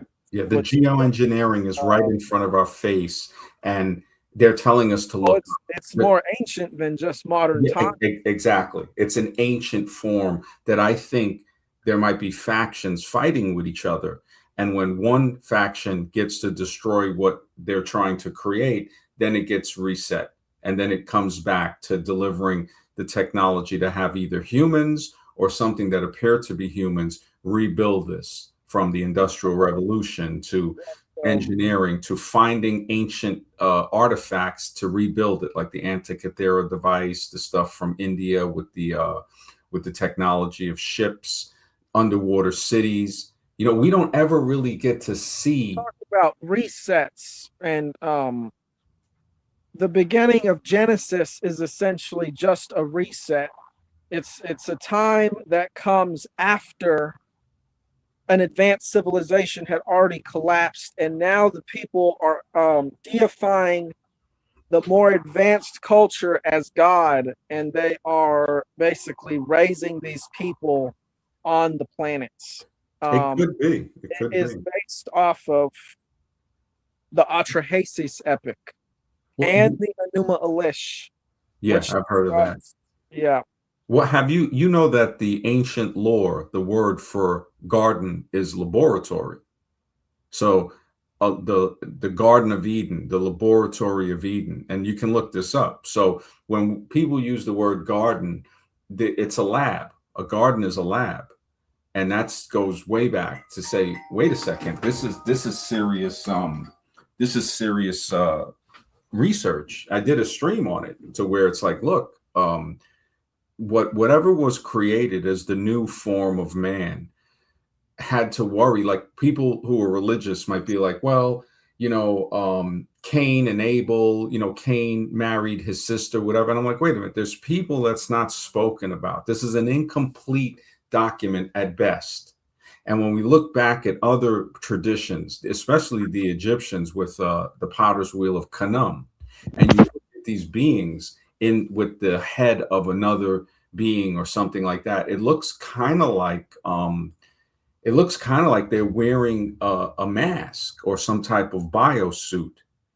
So Yeah, when yeah, you're talking about like the birds, the bird people, right? In ancient Mesopotamian, they would be also in Egypt, you have Thoth has the head of a yeah. bird, Khnum has the head of a ram, the amphibian goddess, which Well, that if we look really looks like a some type of radioactive suit to create something that could interact with the environment here on Earth. Well, what you said about the terraforming, that's clearly in front of our face. That shows us how many people have been zombified because they will literally say the lines in the sky are just, trails from condensation. And I'm saying, wait a second, you can look up the patents, you can look up all the times that the military has sprayed people openly, documented. yeah, the patent system is a death sentence for free energy and any technology that could actually empower individuals. Yeah. But when it comes to Egyptians and why they have animal faces and heads, it's not necessarily.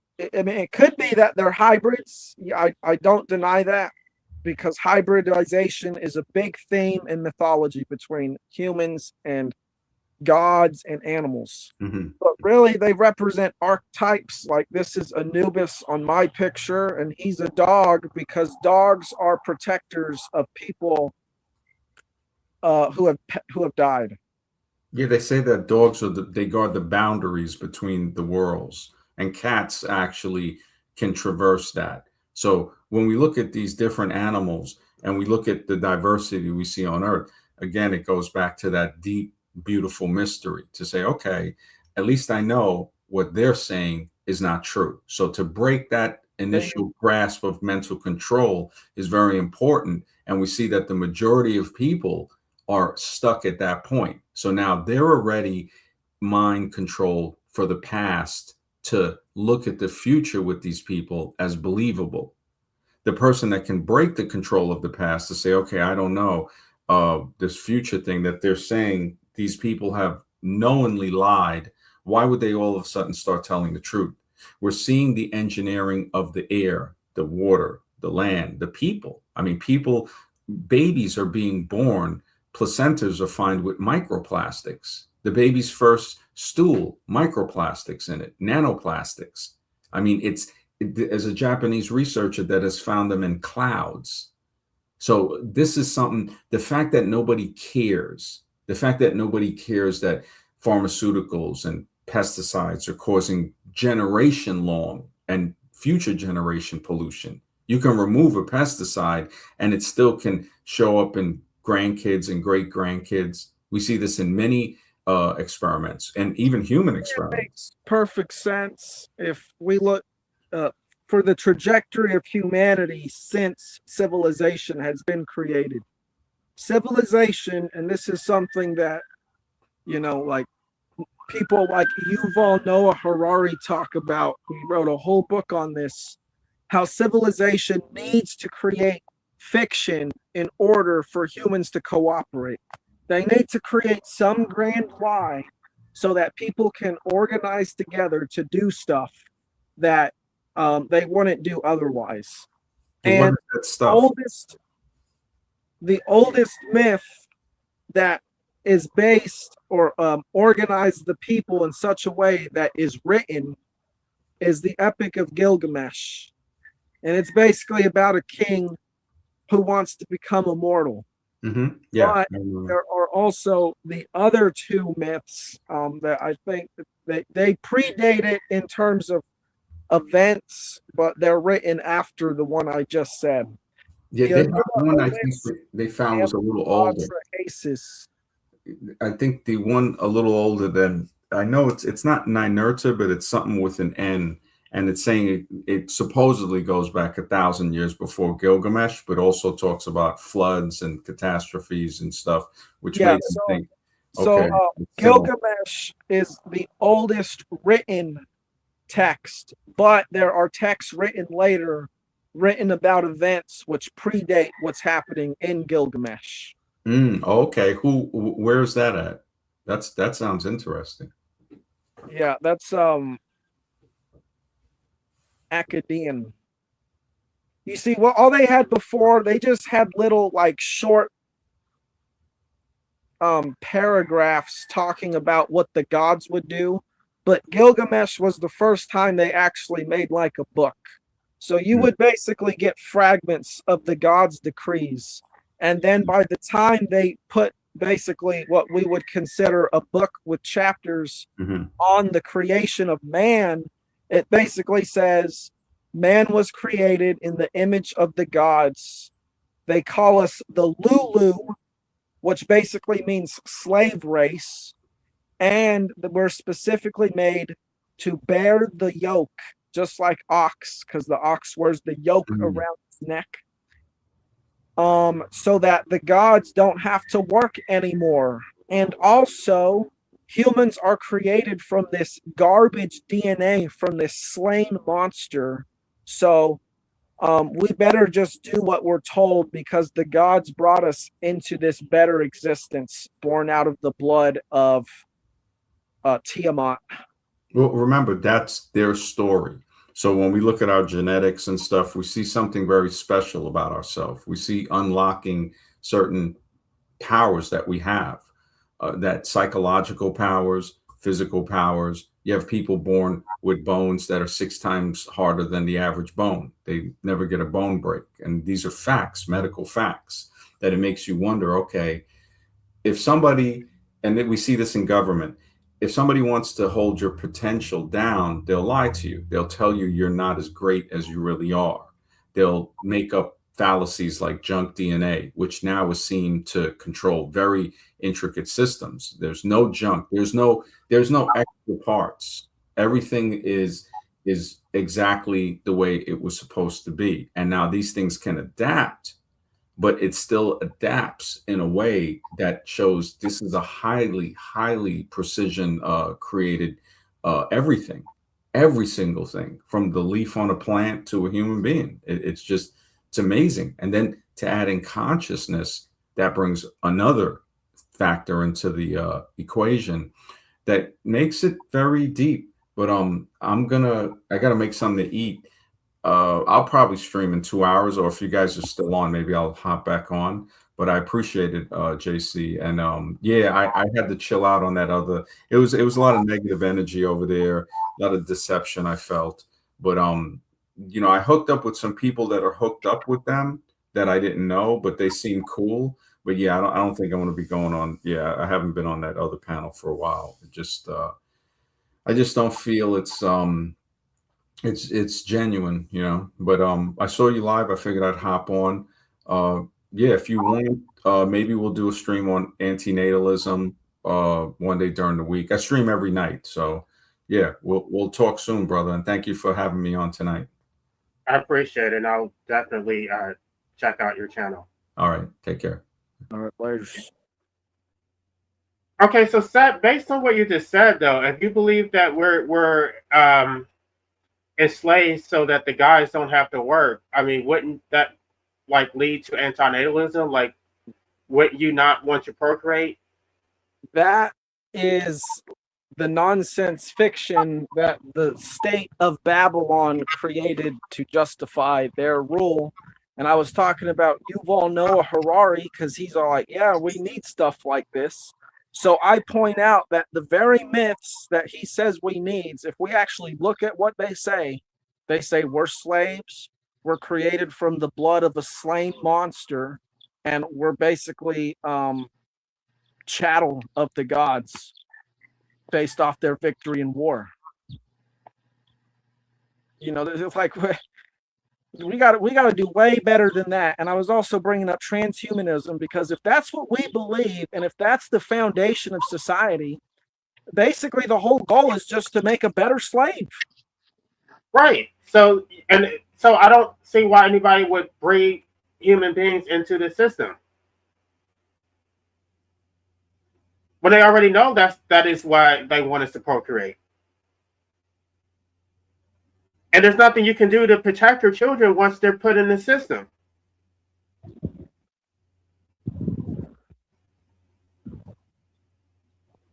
Yeah. So I'm just trying to figure out why. I mean, are you against antinatalism, or do you think it? I mean, you think it doesn't make sense, or what do you? I tell you again, because I'm pretty sure my position hasn't changed, although maybe I'd have to go back. But it comes down to life is life, and life expresses itself as life chooses to. And just because there is an unnatural force on the planets which keeps life down does not mean that life is bad. Now, I watched a talk with Mark Passio recently, and the whole time I was thinking, I wonder, or at least at some points, you know, I was thinking what you would think, because Mark Passio is not an antinatalist, but he routinely criticizes people who have children because they don't have it for good reasons. And he'll even say stuff like, you know, most people aren't good at much in life, but you know, they can crap out a kid real good. And you know, he's not wrong. But under the ideal circumstances, no, I think that people should have children. But even though that might not be today, it could change. And maybe that's something worth fighting for.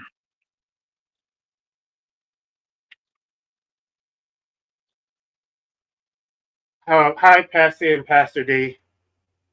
Hey. Hey.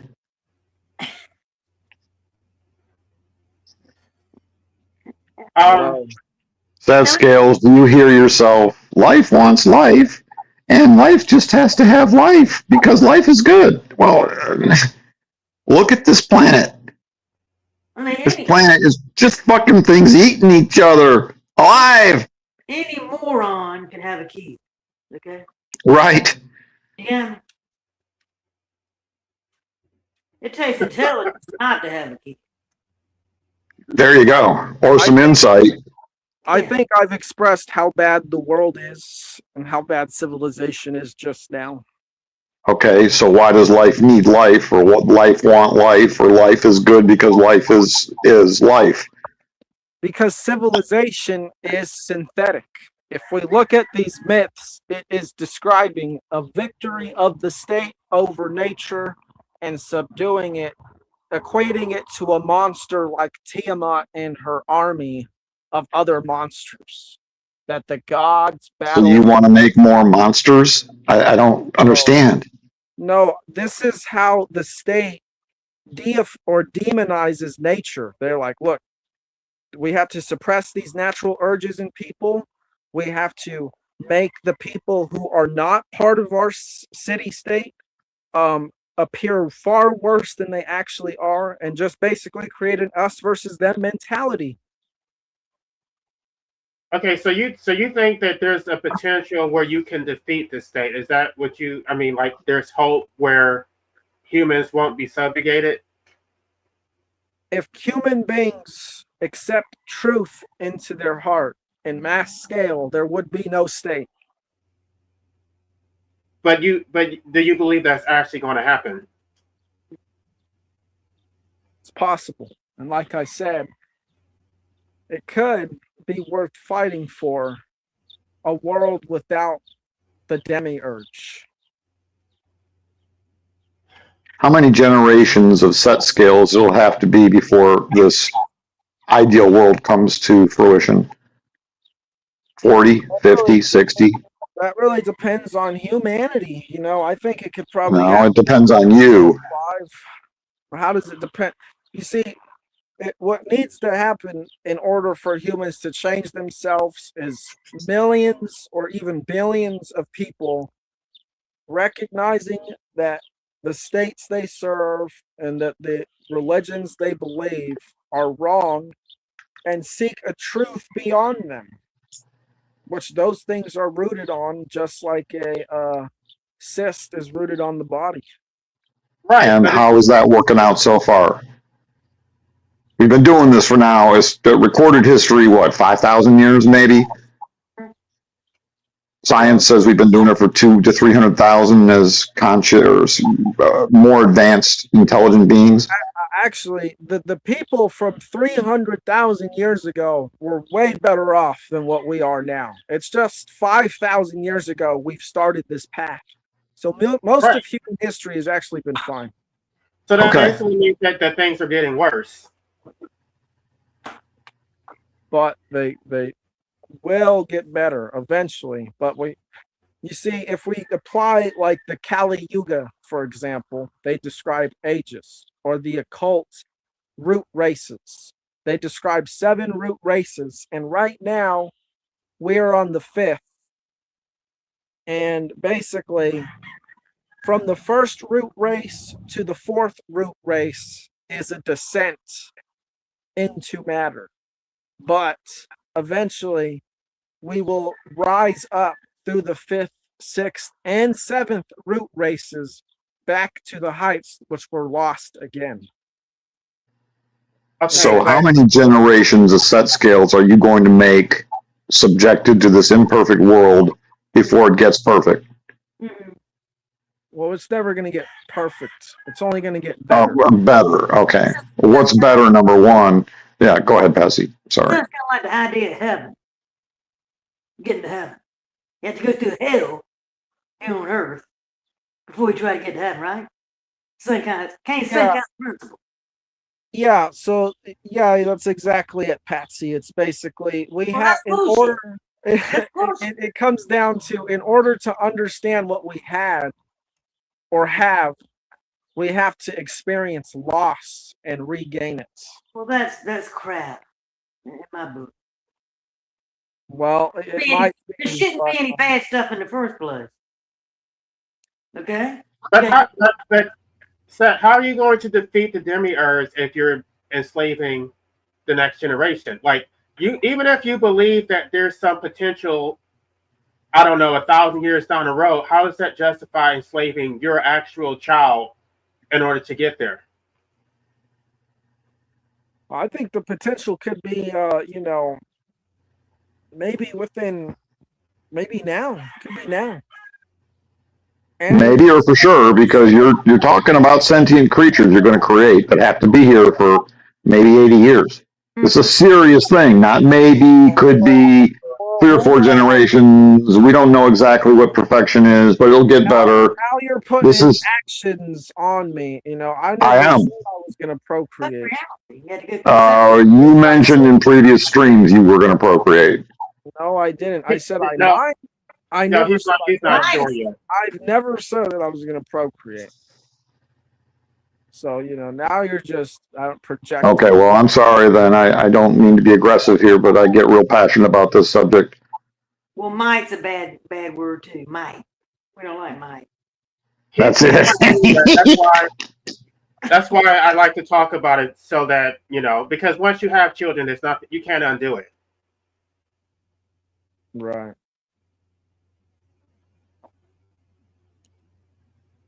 Let them swim around in your, you know what? Yeah. Yeah. Isn't that's in the movie Doctor Strangelove, isn't it? That guy does it, and then all the women want him, or he talks about it. So, Pastor D, have you looked into the Gnostic text? I mean, have you like I know you know that whole pastor thing is kind of like a joke, but It is. But what do you think about the Gnostic text? I haven't done a deep dive into them, but from the superficial readings online, you know, which you basically said they were the Cathars and the Gnostics, and they were destroyed in the Abyssinian Crusade by the Catholic Church, like prior to 1200, and they lived in northern France and southern Italy. And they thought the god of this world was evil, and that creating more children in this physical body was evil, and they didn't do it. Is that a pretty accurate summation? Well, yeah, because I'm trying to figure out if maybe I can use Gnosticism to basically promote antinatalism, because you can create a whole. I mean, it sort of has died out, but you can sort of revive that as religion and then use that, because I mean, from what I understand, you don't have to even really believe in God to be a Gnostic. You can just, it's about knowledge. So if you create a whole religion about it, then you can raise money and like use it to promote your agenda. So I think it may actually be useful. I don't know. Now we're talking my language. Make money. That's a pastor's favorite subject.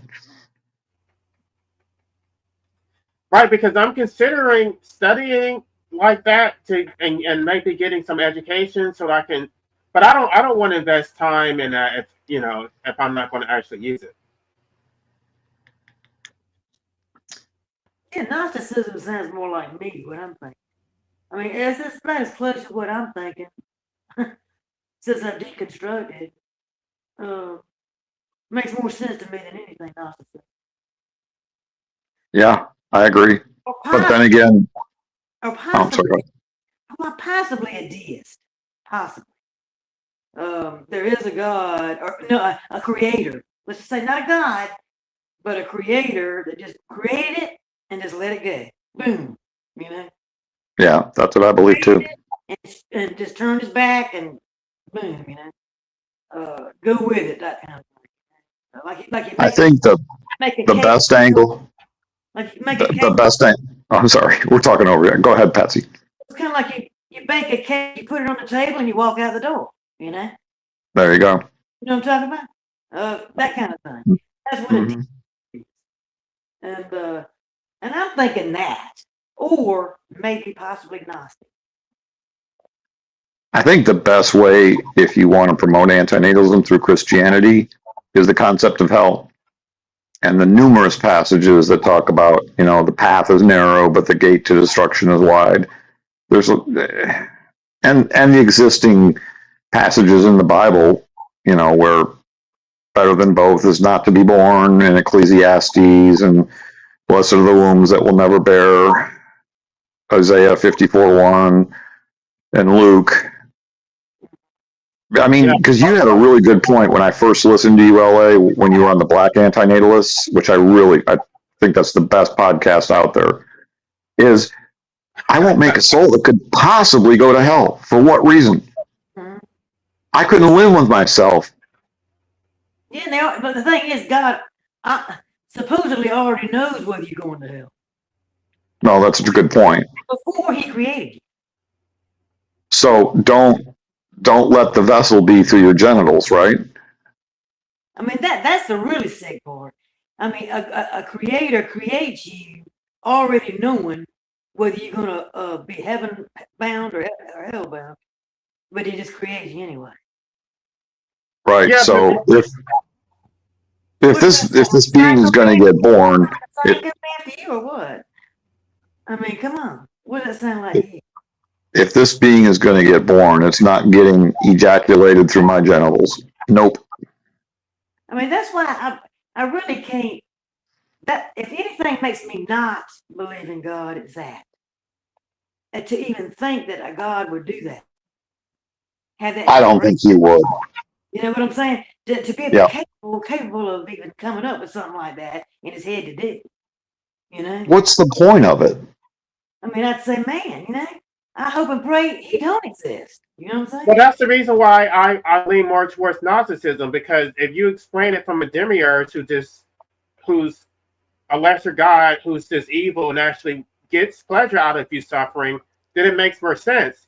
Now, I think that the traditional version that you were talking about when I talk about hell, Christians don't find that compelling because they will use the free will excuse. They will talk about how Jesus offers salvation.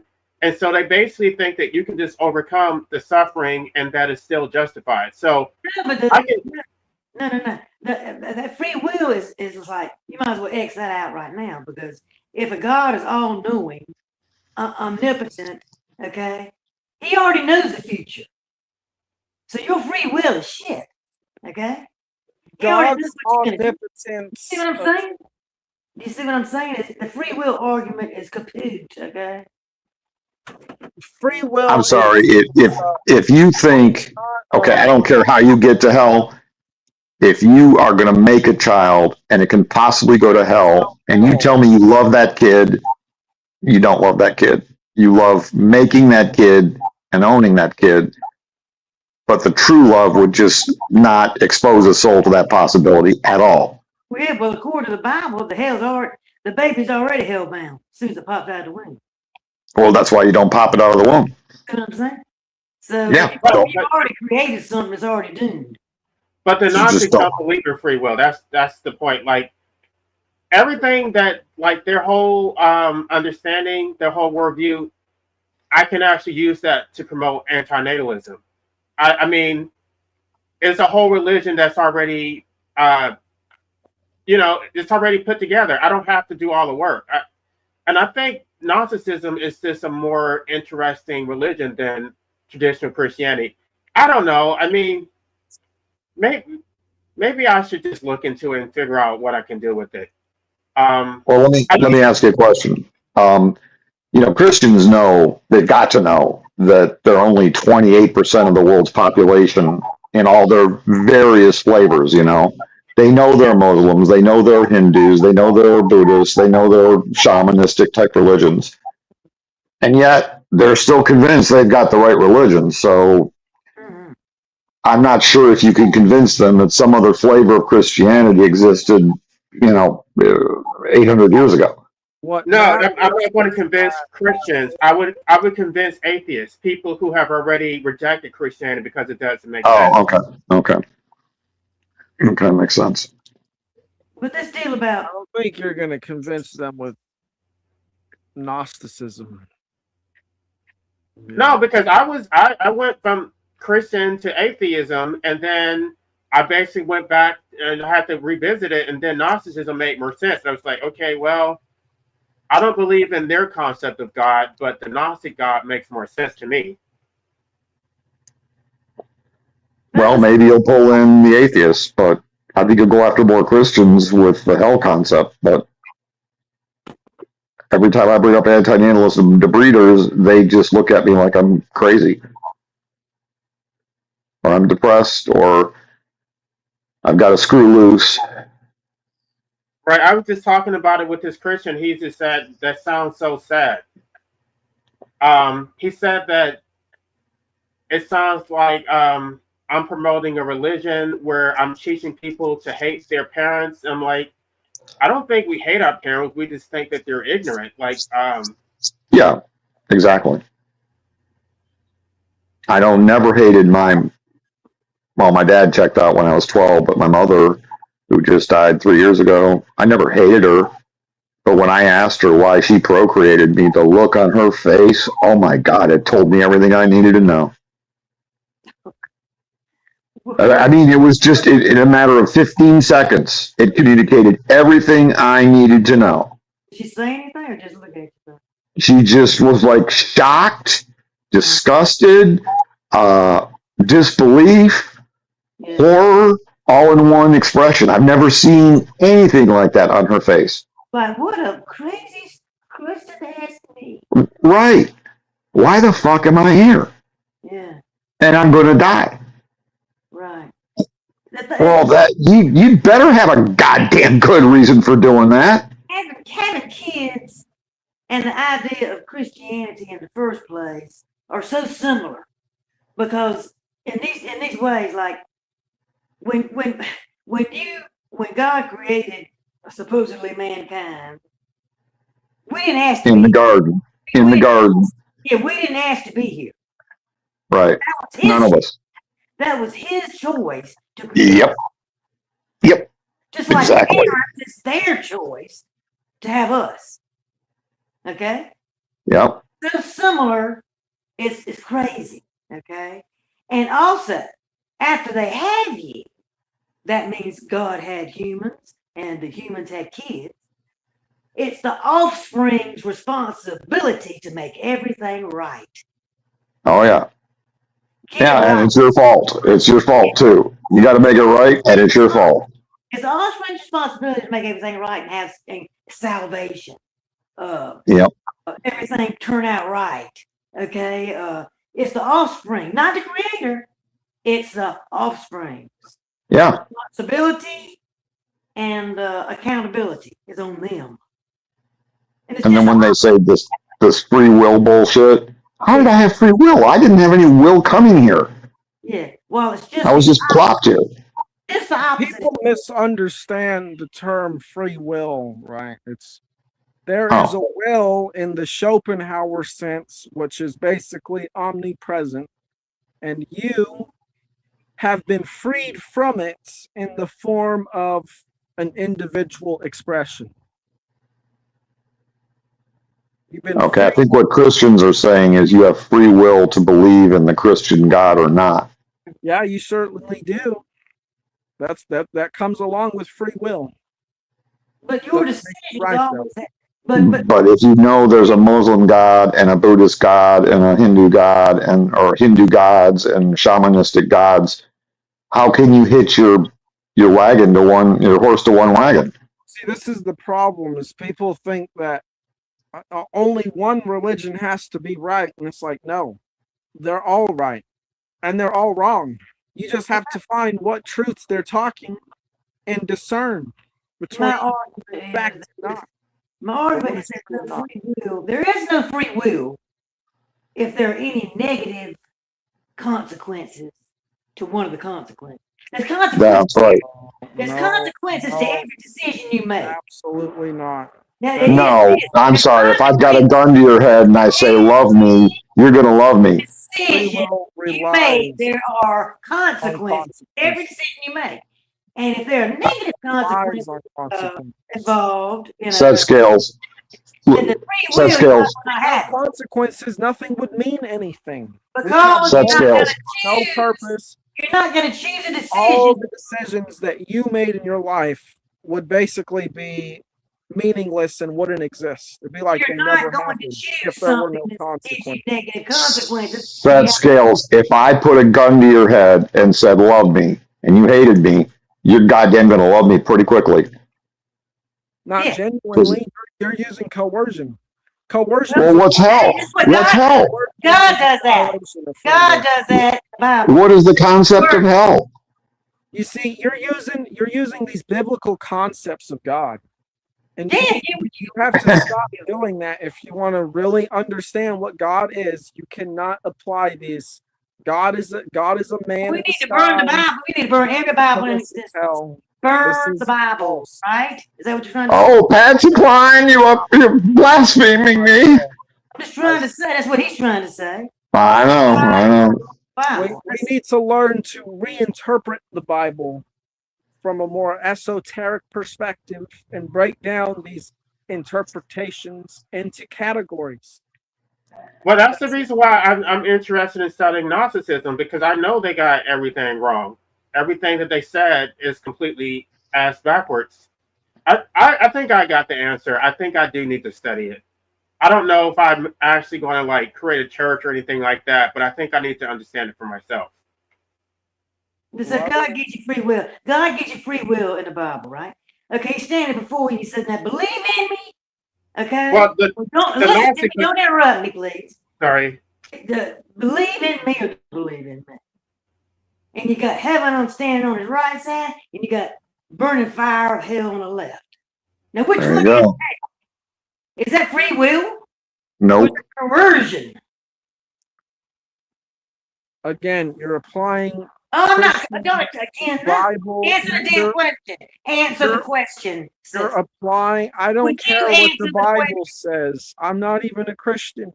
I don't Answer care the what it question. says. I'm talking about the Bible. Yeah, that's And what I'm everybody in the telling United States is talking And about. I'm telling you to stop applying the Bible Well, I'm and think telling this you, is you need to talking talk to about every Christian God. out there. Tell them that. Well, we live in the Western world. We're I do Western Europe and America and Australia and Canada. We're Well, that's why- dominated by Christian culture. Well, that's why I want to study Gnosticism, because they don't believe in free will. I don't believe in it at all. I do not believe in free will. I do not. Because there's too many negative consequences when you do what you really would like to maybe choose to do. You're going to pay for it, okay? And who's going to do that? I mean, what good is free will if you're going to suffer, okay, when you make the wrong damn decision? Okay, that's my point. And set scales, if you have a kid, your kid has to figure out all this spiritual mumbo jumbo for himself and be terrified that he doesn't have the right path. Not necessarily. If you have a kid, how do you know that? Just the projection. Because that's a projection of yourself onto other people. That's how I know that. That's you. That's not other people. That might be a lot of people. That's not everyone. Yeah, but your kid may learn from you, but it's going to get exposed to culture.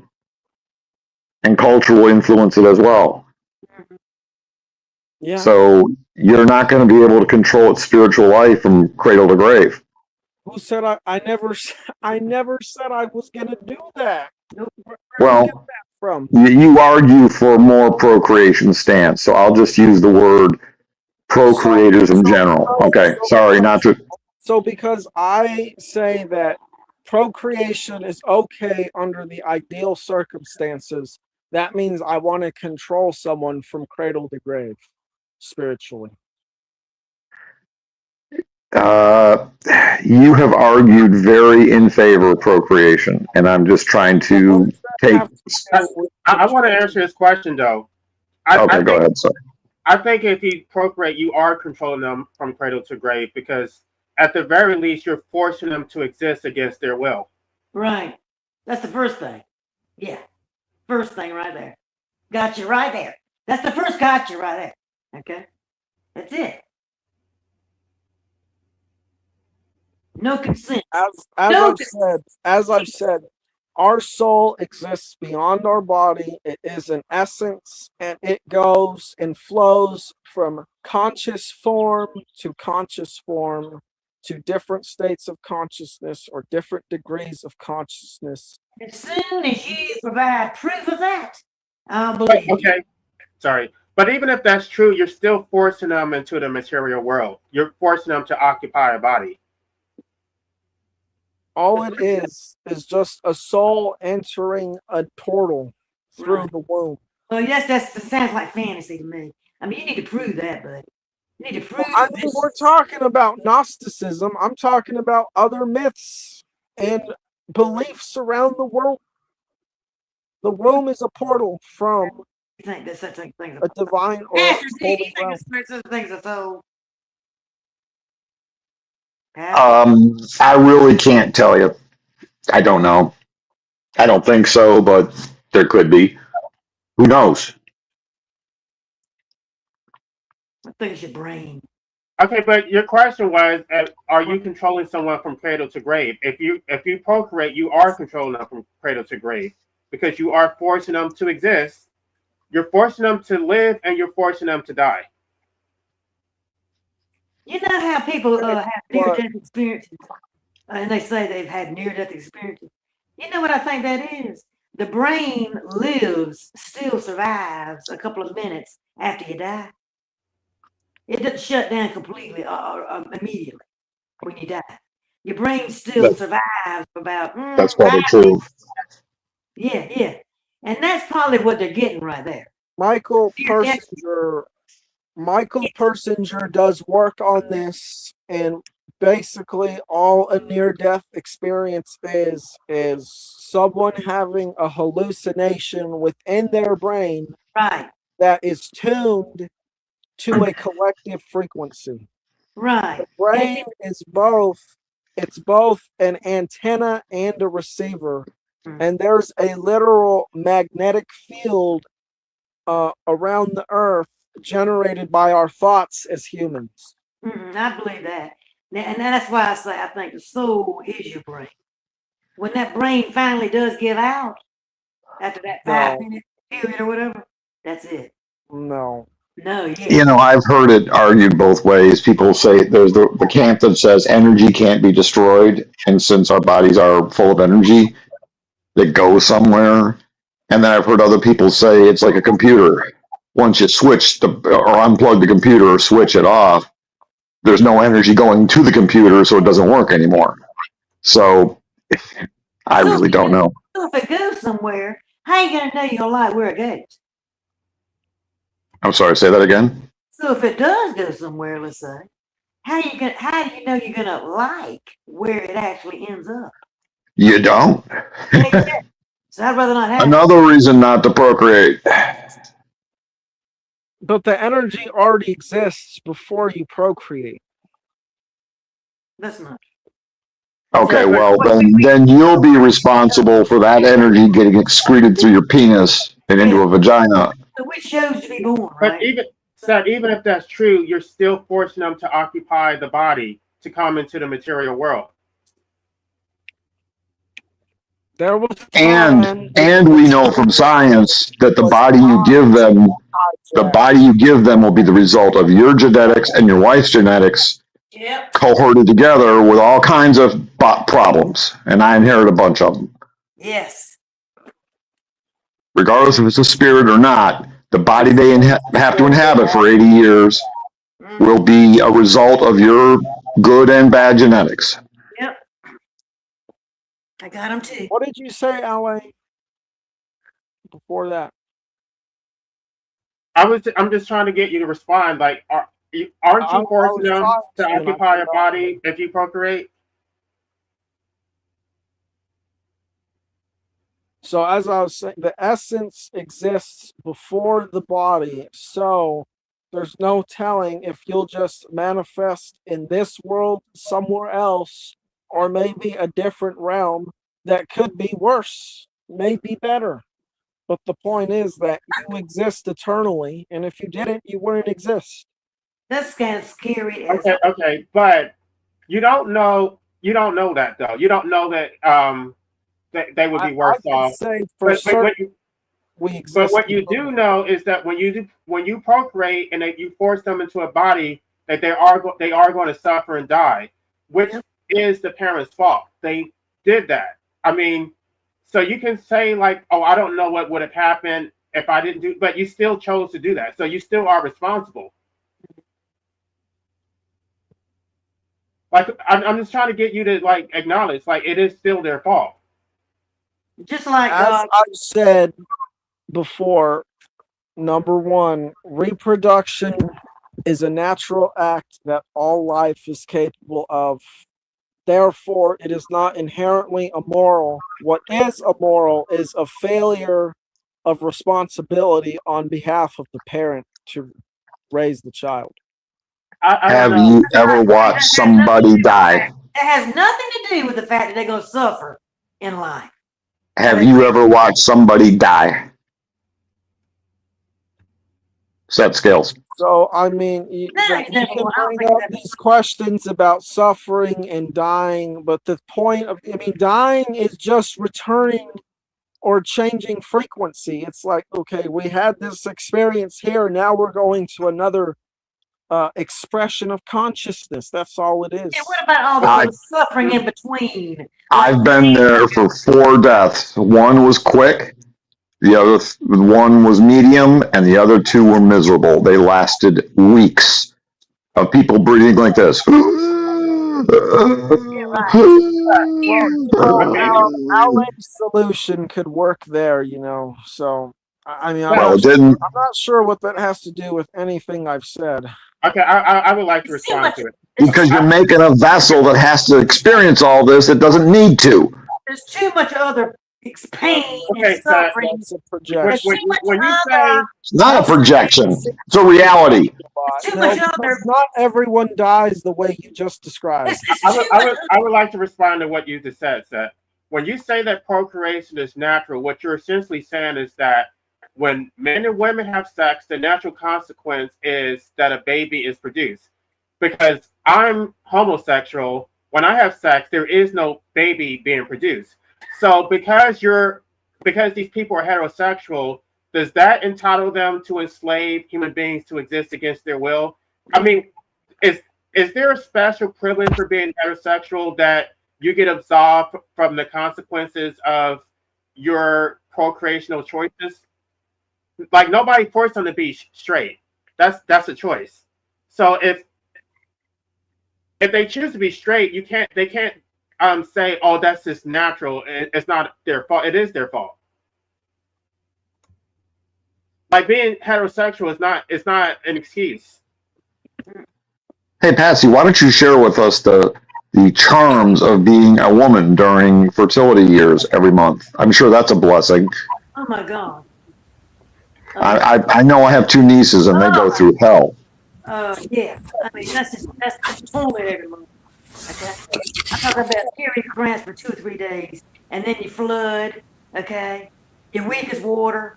Okay. It's a damn curse. Okay. Yeah. But I'm saying not just death. Let's go back to the death part. It's not just death. That's the final knockout. Okay. We're talking about the stuff in between too. We're talking about the anxiety, the worry, the pain, the sickness, The wage slavery, the decaying body. Just the everyday crap you have to go through. That's pain and suffering, and everybody does it every day. Aches and pains. Get up with pain. Get up with crying. Seth Scales, how old are you again? I think you said you were earlier than 30. You'll find out one day. Seth Scales will find out one day. You said you were about 30 or younger. He's got a long. Okay, you're talking to 2 people that are now seniors, and trust me, this doesn't get better as you get older. It fucking sucks. Yeah, it hits you right in the damn eyeballs. Okay, Sure does. hard in the eyeballs. Yep. Danny Shine said it best. Old age isn't golden, it's rust. And by the time you get to old age and you want to retire and enjoy your life, you don't have the energy to do it anymore, or even the initiative to do it anymore, because you're worn fucking out. Preach it, sister. I mean, I hate to say, you know, But energy wants energy, and life wants life. anti-natalism is just a bunch of whining to me. LA is It's actually reality, baby. It's reality, dude. complaining. That's just all I. Such an idealist. I didn't have to go through any of this. Because 2 people couldn't fucking keep it in their pants 66 years ago, here I am. Yes, and they did it because they wanted one. They did it for There their you own go. pleasure, their own urges, their own enjoyment, their own fulfillment. They did it for them, not the person they were having. They did it for Their own them. narcissism. Their own narcissism. Their own Preach it, sister. selfishness, their own selfish needs, their own selfish desires. It was on them. Patsy, I'm going to have you in my choir. I'm going to have you in my choir. We all have traumas as children, some worse. And the people who work through these traumas become better people because How do I work through arthritis and a spinal cord injury pain? Tell me, motherfucker, tell me. That's supposed to make you better. about that. because clearly there's other stuff going on there psychologically beyond just. Well, you could create one that has the same thing, or advocate for creating more people that are going to have more of this shit. Yeah. You don't get me on the psychology. It's the psychological problem. I That's don't know. the more mental. That's the more mental anguish you got to go through. That's another part of life that's bullshit. The depression, just the crap. This is shit you have to deal with every day. The average person. My brother, you want to talk about psychologists? My brother and psychiatrists. My brother has more medication in his medicine cabinet than I've ever seen in my life, and it's all psychotropic drugs, with the exception of 2 drugs. He probably has 20 different bottles, and only 2 of them are to control cholesterol. The rest are for trying to fix his psychotropic problems. Yeah, and the pharmaceutical company loves that. That's keeping Sure the system do.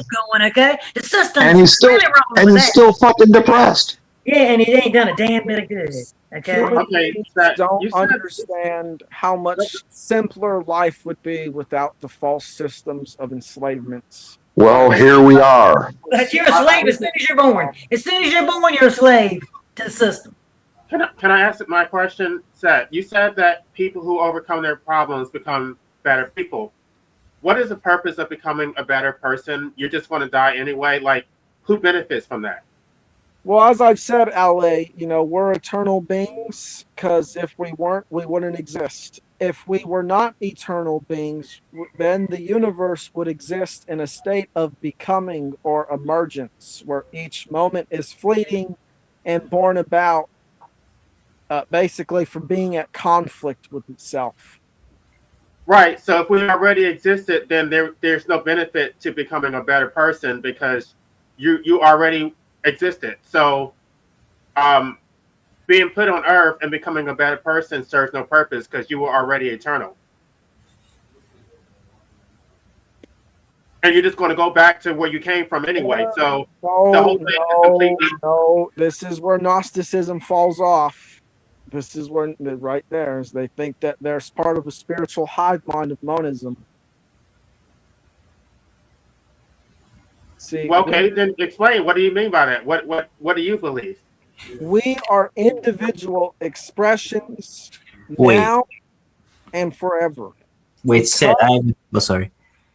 Yeah, What type of theist are you? Are you like what would be closest to your views in terms of how you see like the divine or God? Like, is God like everything? Is God a separate being? Is God the sustainer of reality? What would you be classified as? God is essentially a force of life which flows through all things throughout being, and being is all-encompassing. It is all possibilities that could happen, and all things that have happened, and all things that are happening, and everything that will happen, in every degree of existence, from the 3-dimensional to the 2-dimensional to the 4-dimensional and beyond dimensions.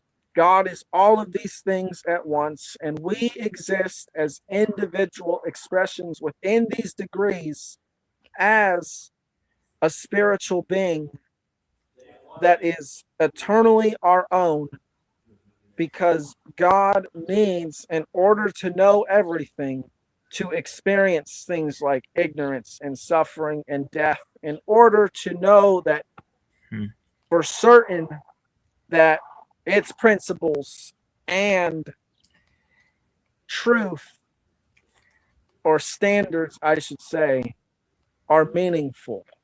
But why should we concern ourselves with the fact that God needs to learn through us? How does that benefit us?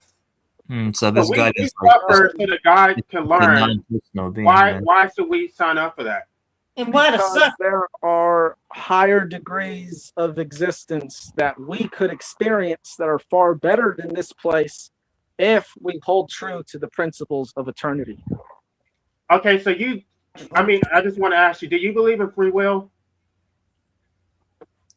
As I've said, free will exists as being freed from the will as an individual expression. The will is the force that experiences all things. We are an individual fractal of that. That's why I'm asking the question though, because I'm trying to pinpoint it. If I decided that I don't want to exist, do I have that freedom to do that, to no longer exist in any form? Mm-hmm. I don't actually know. Well, Right. So if I don't have that freedom, then I don't have free will. There you go. There you go. Free will exists within limitations. We're presented with options. Oh, Whoa. limitations. Yes, free will The can goalpost no, moved that's so many free. times That's with you, not dude. free, I'm baby. sorry. Free means without limitations. I honey. have a whole video on this. Free I means suggest without you all- I limitations. suggest you all watch my video on free will where I explain why Any limitations, there ain't no free. it's because we're not God. We're not the will. We're an individual expression of the will that is free to live and move about within. Yeah, right. I don't believe that. I'd love to play on your football field, set skills. I really would. I'd like The to. goalposts move in and out, and they get wider and narrower, and then they disappear, and then they go back in the bleachers. Touchdown! Oh, not really. Maybe. Yeah. Sorry, gotta shut up. That is a limitation. Seems like a good idea for a movie, maybe. Well, but I that's kind of not real life. Not reality. I mean, maybe you shouldn't call it free will then, because that's not what free will is. Yeah, there's no All limitation. free will is making choices. We're presented with choices. We can Oh, pick choices Right, we right. want. That's But it. That's all but free that- will is. choice. You said choice. Do we have a choice to no longer exist? And I said I don't know the answer to that one. Right. You So should know. if you It exists somewhere, likely. then that means we don't have free will. right. Well, as I said, you are an eternal being. So But we didn't choose to be where eternal does beings. not Right, existing though. in that?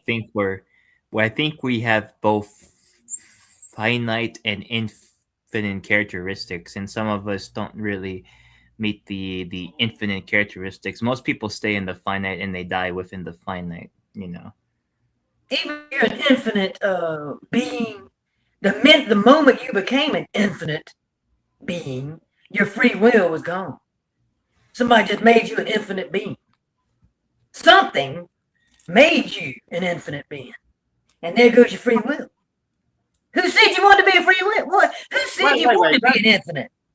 Who said that you wanted to be an infinite being? The only thing that is supposed to be infinite is God, and if we're infinite, then that means that we are God. Which you can't say that we're infinite and then we're not God. How can you? I mean, those are inconsistent positions. I never said we were. I never once used the word infinite.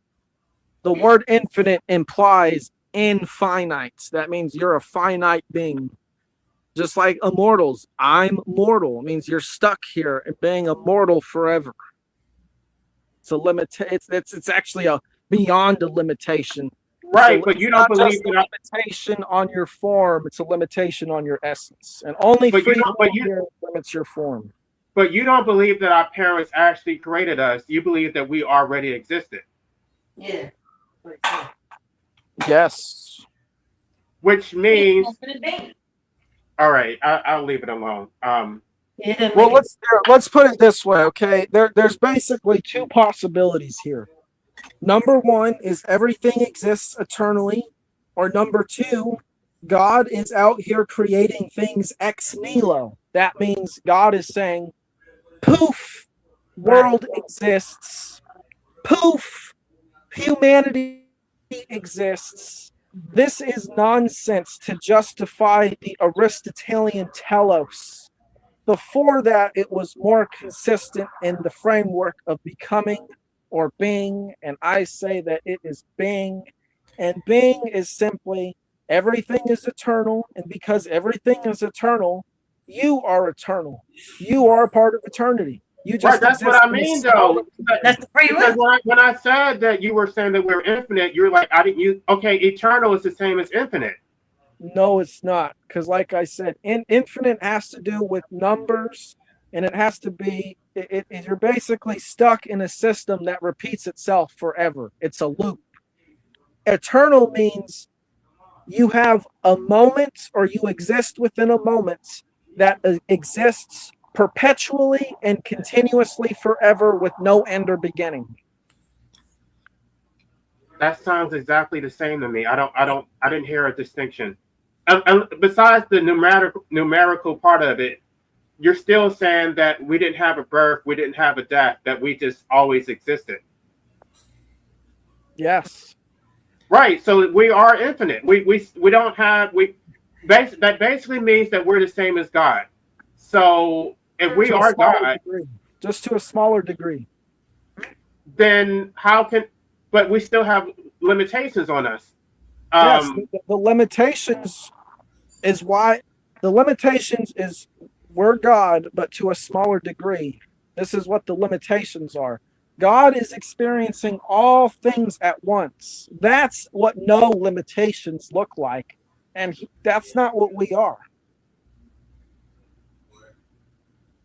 We go through life, we experience small parts of the world at bits of a time because we can only handle information second by second, essentially.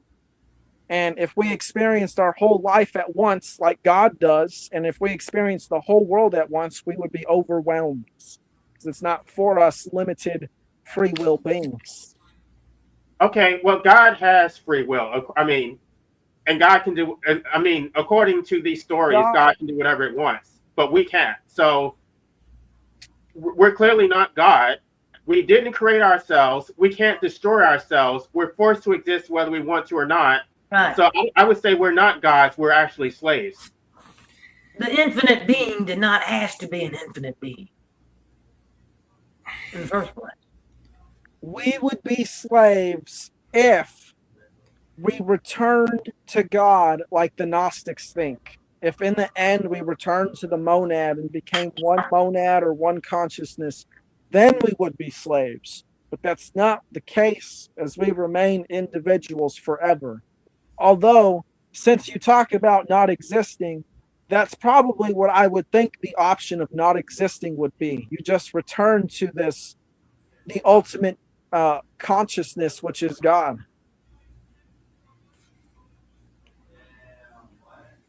I don't even care about what happens in this whatever this alternative universe. I'm talking about occupying a physical body. Because even if I existed in some other form, I'm not experiencing anything. I'm not conscious. I don't age and decline. I'm not oppressed by the state. I don't care about that. To me, that stuff is completely irrelevant. I'm talking about occupying the physical body. We don't know what you're experiencing though before. Right, but I don't care about that though. To me, that's completely irrelevant. I know one thing's for certain. Just like now we exist in the moment, so is true before birth and after death. We will exist in a moment that continues. It's just, what is that moment going to be? None of us know, really. But why should we concern ourselves with things that we don't know instead of concern ourselves with things that we do know? We do know that once you occupy a body, you are going to age and decline. You're going to suffer. You're going to experience all kinds of pain and anxiety. So those things are real. Those are things that are observable. Yet we disregard that and focus on things that we don't know. Well, what I do know is that we can live a meaningful and good life rooted in values which are beyond humans, which would create a better world here in the physical, which is I don't think I can. I don't think I can. Let me push back on that. What that basically means is that you're going to sacrifice people like me so that other people can get this utopia at our expense. No. In fact, There are 20 million attempted suicides every year, of which 1 million are successful. Mm-hmm. So in a lifetime of 80 years, 1/5 of the population of 8.3 billion attempts suicide. Now, give me all this bliss business again, please. 1 in 5. Okay.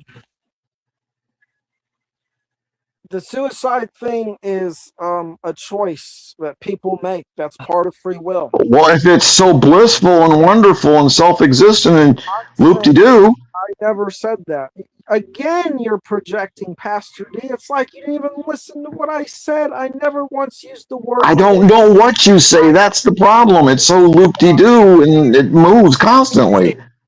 Yeah, it's the set scales is trying to tell you, Pastor, that you can override the system. Okay. Okay. Set your own parameters to make your life heavenly, and all it should be. I've tried. So I don't want to override the system. In other words, you will just kind of like don't get involved in the system. Don't live in this world, okay? Don't operate in this world. Operate outside of the world. I love it.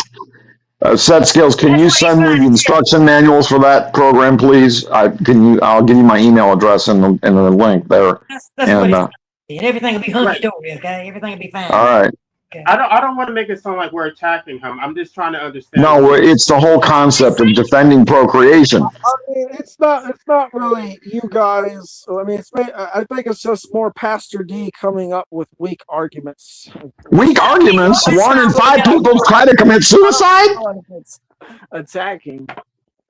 Weak Like I said, suicide is a choice that exists within the confines of free will. And why do people do suicide? Because they can't stand this physical existence anymore.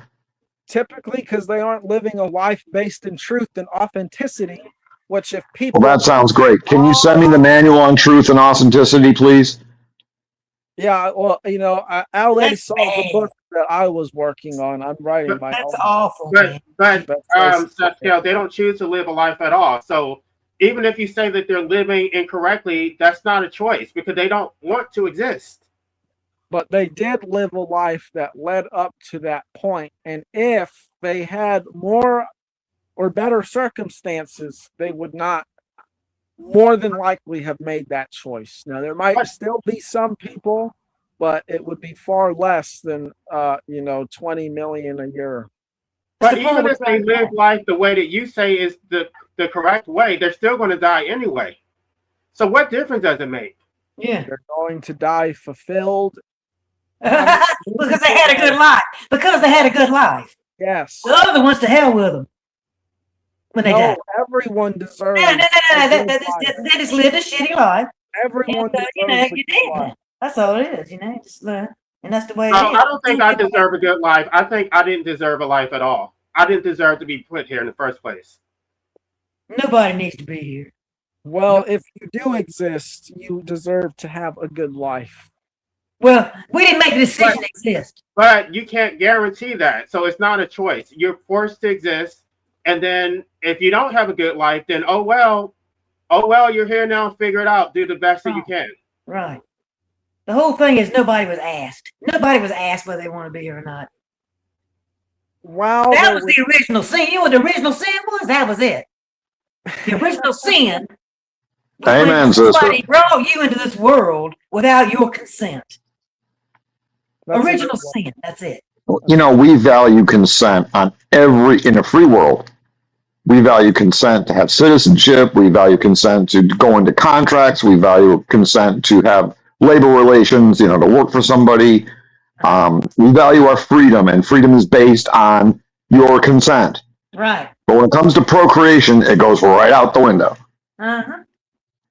Yep. Right out the window. And the argument they have is, well, there's no one there that can consent. Well, does that mean you can take it? No. If you're warm in bed at night on a cold winter's night and you're sleeping soundly in a dreamless sleep, and I break into your house and break into your bedroom and rip you out of bed and take you outside naked and it's cold, and I throw you in this house and say, you're going to stay here for the next 80 years at this party, whether you like it or not. And you lock the door and there's no way out. That's cruel.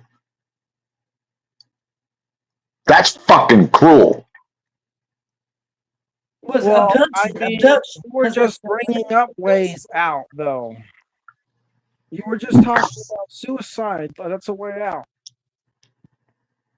It's not really. It's not, because it's like there's a false dichotomy to say that if you don't want to live, then you want to die. If you don't, I don't want either. I don't want to live, and I also don't want to die. What I want is to not exist at all. I did not want to be brought here, and I guess death could be the option that we all have to die at some point anyway. But I don't really want to die, but I also don't want to live. So it's not really a solution. Well, that's the thing. The death is not an option. The birth was the option.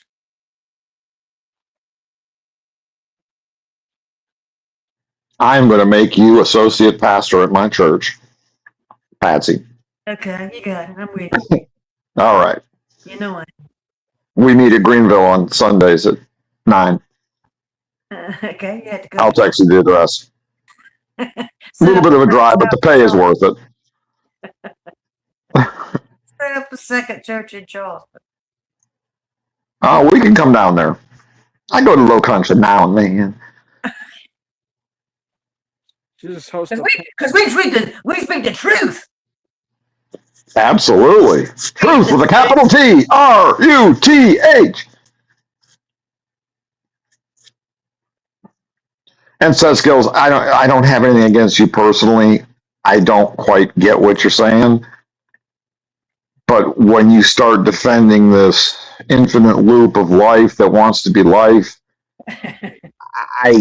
I go against those ideas, okay? You seem like a nice guy. I don't mean to attack you personally, but I'm just trying to throw some reality in your face.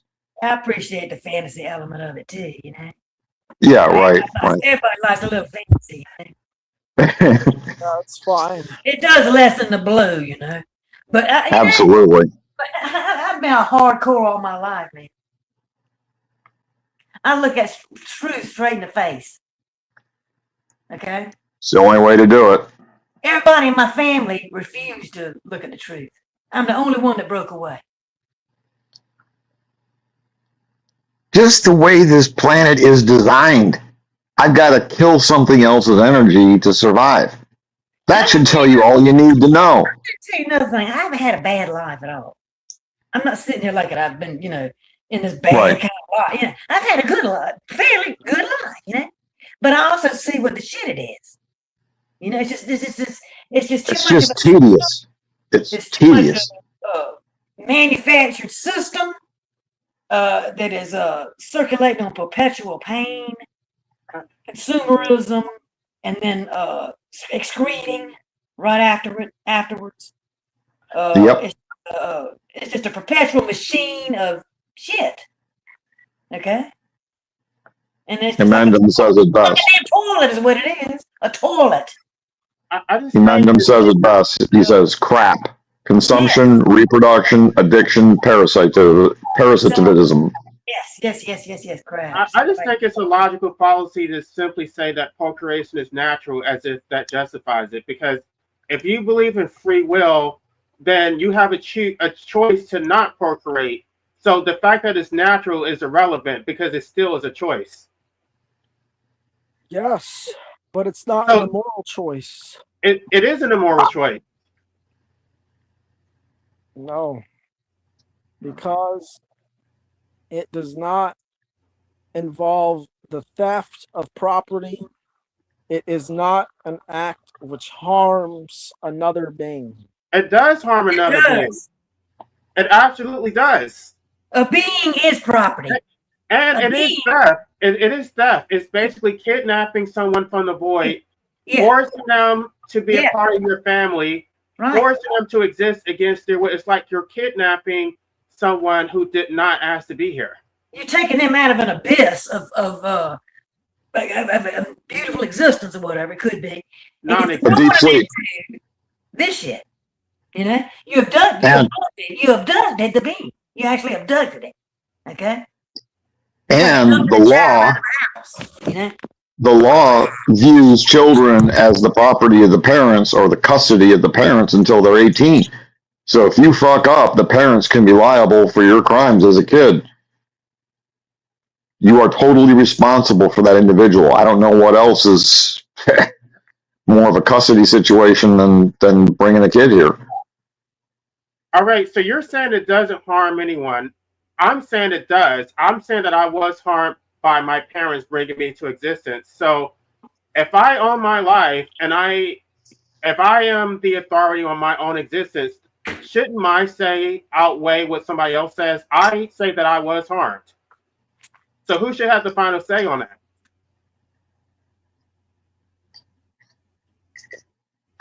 Well, You should. if you want to declare yourself harmed by being procreated, you're more than free to do so. However, I don't think that in the eyes of God, it would be viewed as harmful. Of course, the eyes of God. What? How do you speak for God? Let's not talk about what he did, okay? Well, as I said, Well, and God is the no, will experience. Scales, to subject me to God is another harm. I don't want to be subjected to God. God, I mean, and I'm not sure which God you're referring to, but it almost sounds like you're talking about that Demiurge. That Demiurge doesn't give a shit about us. No, I'm not talking about the Demiurge. The Demiurge is the thing that imposes the false systems of illusion, but the Demiurge is what traps you in the material world. Reproduction is of nature, which is beyond the Demiurge.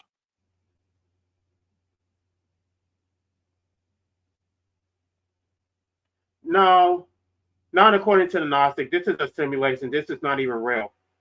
Well, like I said, if you want to know more of the Demiurge, you should look into Plato's interpretation of the Demiurge, which predates the Gnostics, where Plato describes the Demiurge as a necessary artificer who basically crafts things in the material world so that the larger force of nature or God can express itself through these forms in a symbiotic fashion. Okay, so if it's so natural, how come I don't have any children? I mean, because if it's just natural, then it should just naturally occur without my participation. Well, we have the capacity to do it, but as you said, it is a free will choice to have children. So it's the free will that actually controls, not the nature part of it. The choice is what matters, not nature. You have the power to do it. You don't have legitimate authority to do it. My parents did not have legitimate authority to force me to exist. Free will is a part of nature.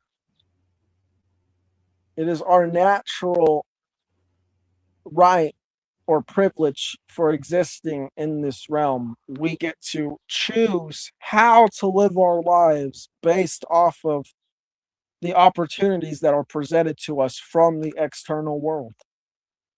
Right. We get to force people to exist whether they want to or not. Generally, most people who exist, if they are raised in the ideal circumstances, love it. You might get like the odd psychopath or sociopath, but if people are raised in a natural environment like what existed before the state, we wouldn't Except have for all those these 1 in 5. But what about the people who don't love it? Do they not matter? Well, they do matter, but if they choose to impose themselves over other people in a way that is harmful so that they can have a better life, then it absolutely does matter and they should not get away with it. No, that's not what LA's No, asking. but that's what all parents do. so they can have a better life, so they can make themselves happy. They decide to have children and force their children to suffer so that they can be happy at their children's expense. Mm-hmm. Yes, there's a lot of parents who do that, and that's not okay. No, all parents do that. No, All parents do. all parents. There All have been parents do. there A are- majority do. A majority do. You tell me one circumstance where a person procreates and has a kid, decides to have a kid, that it wasn't their damn selfish choice. Tell me, just pick one. I guarantee I'll shoot it down. Go ahead. people who genuinely want to give someone an experience at meaningful life and raise their child to be an individual rather than on superstition and biases. Right, but you can't. You That's can't. because they You can't wait a minute now. I'm supposed to shoot it down, right? Okay, here's the shoot down. That's based on their want to create a person that does this. Their want, their desire to bring into existence a person that could do that. Can I shoot down number 2 when you're done? you Selfish. can't give a gift to somebody who doesn't exist. Their desire, not the kid's desire. What the kid's gonna do later. That's what I'm saying. I just shot it down. Okay. You can't give You a did not give gift me to somebody. You did not give me a legitimate reason why someone would bring somebody into existence that wasn't selfish.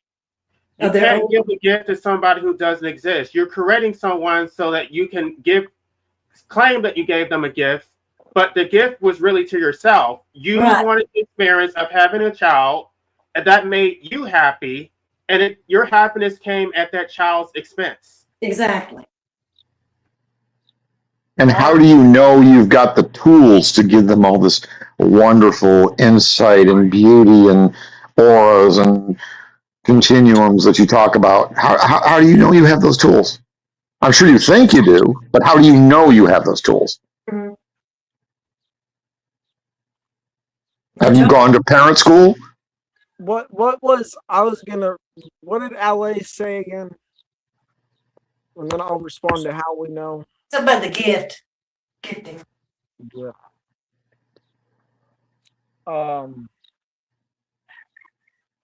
Dang, I forgot. Maybe I'll remember in a minute. But how do we know when we've equipped the child with the right tools? Well, we have to remove our biases and our wants and our expectations that we as parents want the child to live by, because we have to recognize the child is their own individual, and childhood is the time to develop who they are, who they're going to be as an adult. And if your whole purpose as a parent is to shape the child into who you want them to be as an adult, then they're going to live an inauthentic life and likely struggle in ways that they shouldn't. But what's an authentic life? What's an authentic life? Let's say the parent is taking the child and they're exposing them to different things like sports or music or art or dancing, rather than forcing the child to go down a particular path. Maybe the child should be exposed to these different things and choose for themselves. That's one example. How about the things that they have to be introduced to, like school, which is in a form of indoctrination? And what about the things that they have to do to conform to society, live in this world, operate in this world? Those things are not choices. They have to do it. And I'll give you an extreme example. I had a family acquaintance when I was a kid, and his male kid was playing with his father's gun. It went off accidentally, went through the wall and into the girl's neck when she was 8 years old, and she's died. She's dead now, but she was a quadriplegic the rest of her life. How does that factor in? Real story. I'm sorry, I was reading the chat. Could you repeat that? Okay. When I was growing up, there was an acquaintance of the family. I'm not going to say they were close friends, but people we knew. And one day, the male child was playing with the father's guns, and they were loaded. And the gun went off, and it went through either the door or the drywall and lodged in the girl's neck. She was in the hallway standing, and it severed her spinal cord from the neck down, and she was a quadriplegic for the rest of her life. She died like 10 years ago. Heather Van Artem. An act of negligence on part of the gun owner, who around children should know better to have the guns locked or in a rack or something like that. And the car crash, and the sports injury, and the hunting injury, and the drownings, and all the shit that happens to kids. The drugs, the alcohol, the smoking. Well, a lot of stuff could be presented, just like I said, with more mindfulness and more care over our property. But your property, your kid's going to go out in the world and is going to have to live in the world, which means it's going to be exposed to culture. It's going to have the influence of friends and drugs and parties and women or men or whatever it's into. And that's going to change it. You can't. Things are going to happen to it.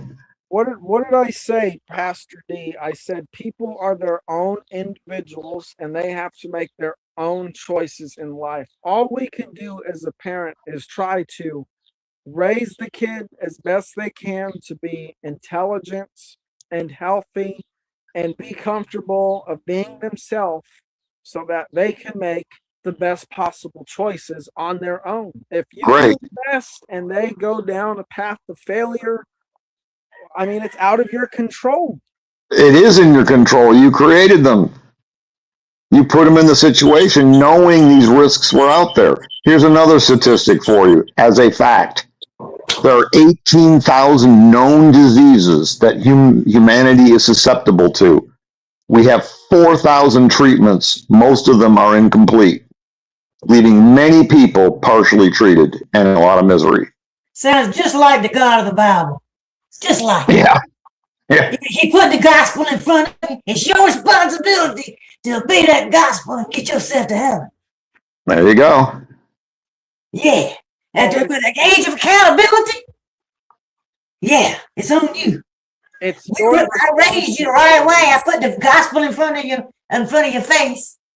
And if it's up to you to accept it or not, and hey, it's on you now, even though I created you and put you here in the first place.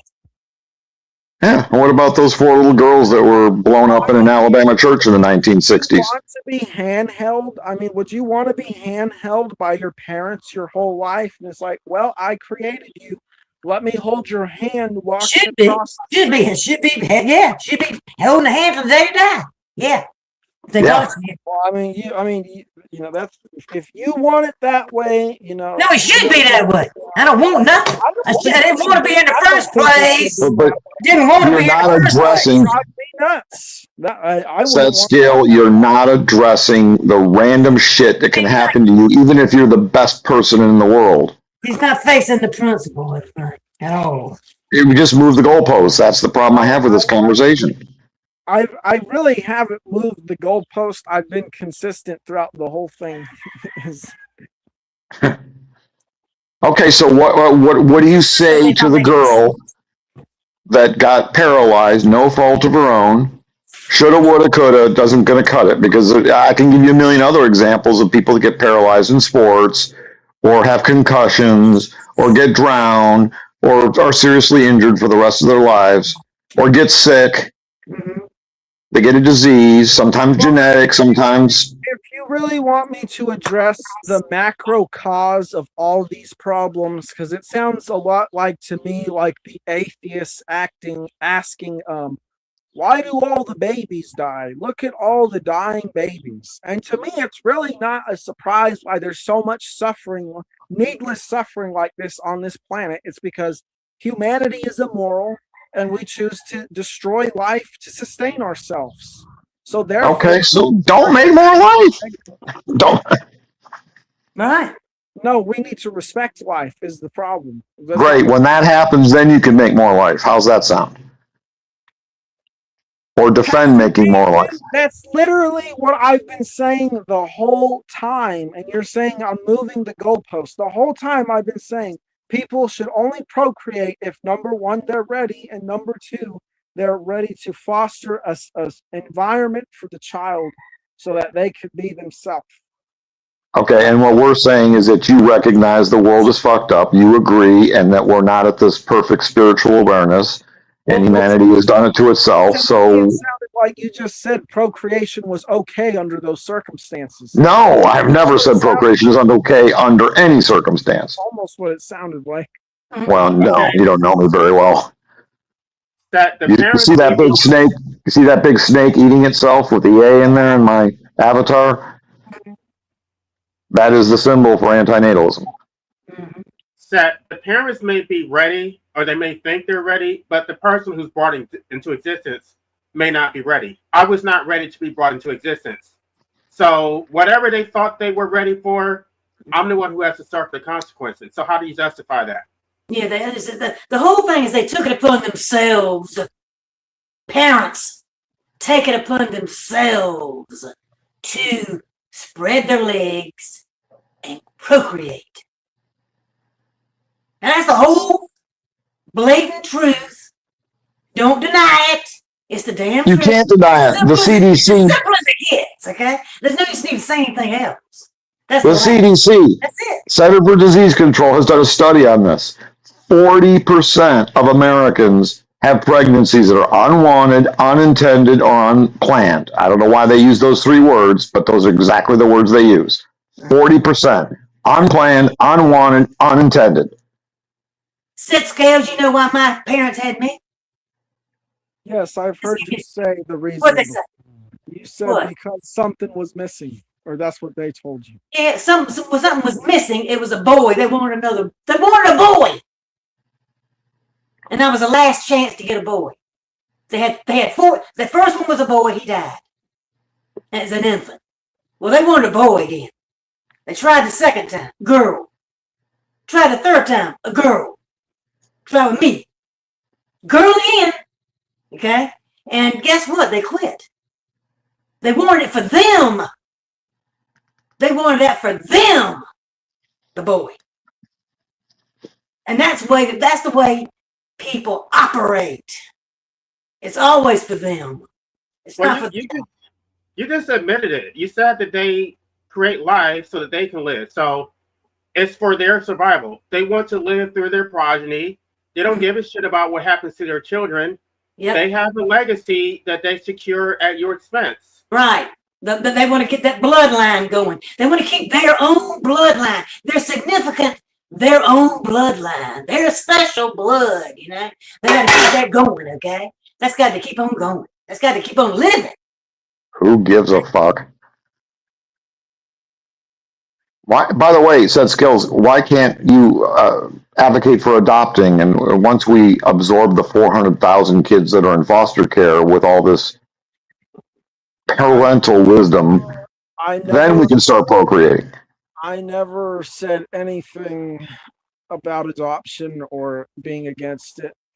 Okay, I'm not saying you're for or against it. I'm saying, well, why don't we absorb the 400,000 kids that are currently in foster care in the States? That number is closer to 22 million worldwide. And then we can worry about procreating more people. And we can give them this ideal world that you want to give them. Then no crime is committed. Well, I think the only way that would happen is if people respected each other more, which is a part of making the world the way that they're describing it. Okay. Well, when you do that, get back to me. No, they don't want to adopt. They don't want to adopt. They're too busy thinking about themselves. And it being little me's, little mini me's.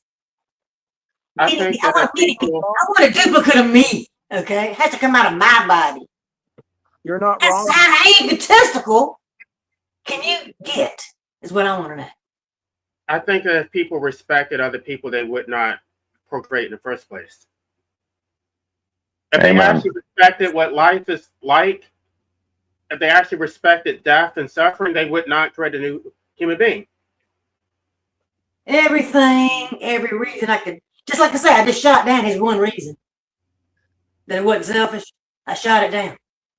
I still have yet to see one. Think of another one, okay? Because Well, I says mean, scales, still well, don't know. you haven't asked me to come up with other ones. Well, give me some other ones. You just Go ahead. I dare you. Give me one.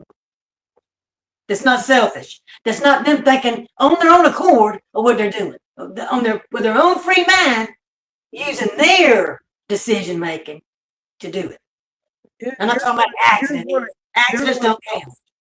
Here's what it comes down to, right? As I've said, You want to answer the question? exist I guess you don't have eternally. any answers. I'm gonna tell you why. The why, my reason I gave you is important. It's because the gift that they gave you lasts eternally, but also is finite. It's finite because obviously you're going to die, but it's also eternal because you can't change the past and you will eventually exist in the past. And when you die, you will take the energy and the experiences that you had throughout your life with you in some way that's basically been internalized, I would think. Like, you know, after you've read a book, like you internalize the information, which you will then take with you to higher degrees of existence. So you're trying to tell me that the average person that has sex and chooses to have a child is thinking this in their head? Really? No, absolutely not. Okay, well that's the problem. That's the problem. I agree, that's a problem, but this is what. And two, I also have to ask you, if you're an eternal being from the beginning, why do you have to be born into this place? It is to have an experience that you will not have other places based in bad experiences. I got you. Bad experiences. That's very important to have. Yeah, those bad experiences you go through in life that almost break you. Yeah, I got you. Okay, that's very important to have. I got you. It makes no sense. I would say most of the bad experiences that humans experience or have is self-inflicted. That's bullshit. No. That is I'm gonna push back against that. A lot of it is external. A lot of it is from abusive parents. It's from the state making our lives a living hell. Do you think that people right now who can't? What I mean by self-inflicted. What about natural disasters? No. That's not self-imposed though. It's humans. That's not self-imposed. That's external people. That's parents. It's society making our lives a living hell. And so when you say self-imposed, it's like you're blaming the victim. You also have natural disasters to deal with. The difference between a natural disaster and the government is that a natural disaster is honest. And when you see a tornado, you know what's going to happen. And all you got to do is move out. All you got to do is run away from it. Yeah, and hope that. And then go somewhere else and get something else, like the hurricane hit you. Yeah, I got it. Yeah. About 10 years ago, there was a tsunami in Japan that wiped out 300,000 people instantaneously. That's a bullshit statement you just made, Seth Scales. Yeah. Those 300,000 people in Japan, they couldn't escape that tsunami. They didn't even know it was fucking coming till it was there. Yeah, really. Well, you don't think that the earth is alive and similar to a body? I do. But you're saying people are self-inflicting these things and they can get out of the way of natural disasters. Human beings choose to live as basically a cancer on the earth. So some of these natural disasters are like an immune defense response that the body has when it has an intruder. I agree. Fukushima, that was. But those 300,000 people still died and they still couldn't get out of the way of the tsunami.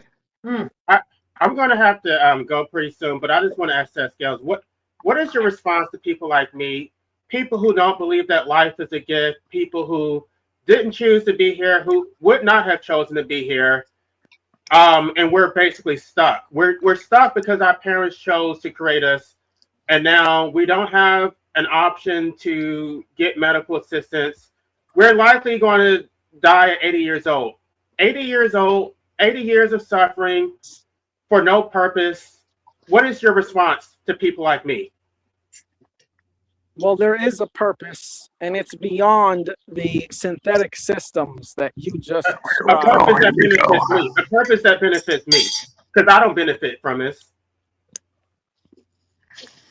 Well, I mean, I know that you've learned a lot. You like learning things, so you gain knowledge that will impart characteristics into you that will last eternally, like you talk about natural law. I Well, guarantee knowledge will die with me. I'm going to die, and whatever knowledge I obtain is going to die with me. not the principles of natural law that will live on with you. Okay, but then other people. See, I'm trying to figure out how does it benefit me. That's going to benefit other people, not me. No, it absolutely does benefit you because a being who lives in alignment with natural law respects life, and if they respect life, they will bring good things to the world around them, and in turn, good things will happen to them. No, what? No good things have happened to me. I've had nothing but bad things, nothing but tragedies and suffering. Well, as the Gnostics explain, this will be more of a spiritual gift. A spiritual gift. Okay. I don't think it's a gift, but I guess somebody else can tell me it's a gift. They know my life better than I do. I tell you what, Skills, that God phone that you have, the Apple 3000, can you share it with us? Because you speak for God a lot, and you speak for the What is eternity.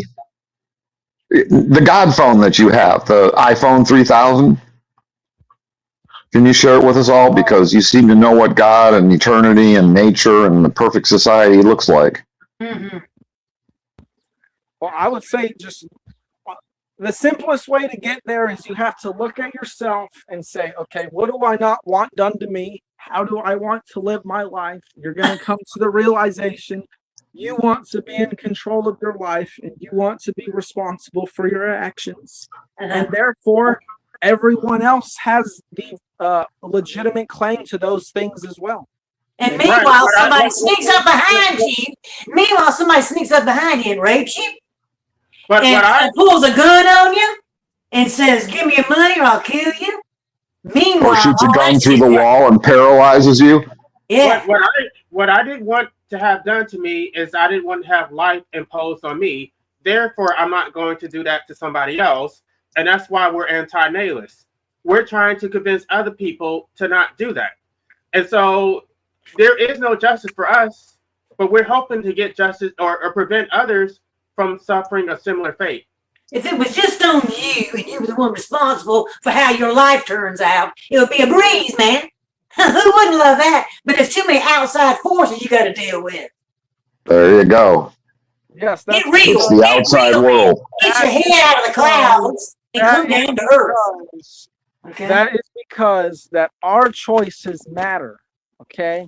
That your choice. Oh, it's your choice. It was your choice to step out the door before somebody pulls a gun on you. The only choice that matters is whether you procreate. After that, then it's basically a free for all. Now the baby is here. Now you're going to have to suffer and die. You can try to make minor decisions, but those things are inconsequential. You're going to suffer and die no matter what you do. And how do you have the crystal ball to know all this shit's going to work out if you procreate? Hypothetically. You don't. I said I don't. I said that. Didn't I say that? Right. You did, but you seem to have this, if you do this and this and this, then they're going to have a wonderful life. You don't know that. Increase their chances significantly, absolutely. Why take the chance? Because you can make the chance like really small. Okay, well, to do that for yourself and make yourself more wonderful and more beautiful and more holistic and more godly. Leave innocent victims out of it, please. I got news for you, Sex Girl. There's a lot more negative in this life than there is positive. A lot more negative. Implicit in your statement is the statement that if most people enjoy life, then it justifies the minority of people who experience a life of suffering and this perpetual torment. So people like me don't matter. We're just collateral damage so that you guys can get to procreate and enjoy life. The elect. They're the And the elect. 1 in 5 that tried to commit suicide to get out of it. 1 in 5. They're the elect, y'all. The elect. And the 18,000 known diseases, of which 4,000 only have a partial cure. What do you mean? And the accidents. 1 in 5, not 1 in 5 people on the earth. 1 in 5 over an 80-year period of time will attempt suicide. If it's so blissful and so wonderful for so many people, the ones that aren't as lucky to have all this parental guidance and wisdom and holistic outlook on life. And even if they did have the parental guidance and system and all that shit, even later on in their life changed, man. They sure Circumstances changed beyond what their parents taught them and all. Hey, a lot of other stuff came into picture. Yeah. It was beyond their control. Beyond their control. Disease, arthritis, Alzheimer's, dementia, paralysis, depression, coronary disease, strokes, cancer. Name all these someone can very easily just name a list of good things and just like. Okay, name the good list of good things. Yeah, let's name it. Put it on one side and down the other. Let's say it's good on one side and bad on the other. How's about love, truth, Okay, what's that? bliss, pleasure, excitement? Those two sound the same. Love, bliss, and Those bliss. things are irrelevant because Bliss and pleasure are the same thing. These things are real. They're just No, not because happening. Okay, let me ask you a question, Seth Scales. they are Let me ask you a irrelevant. question.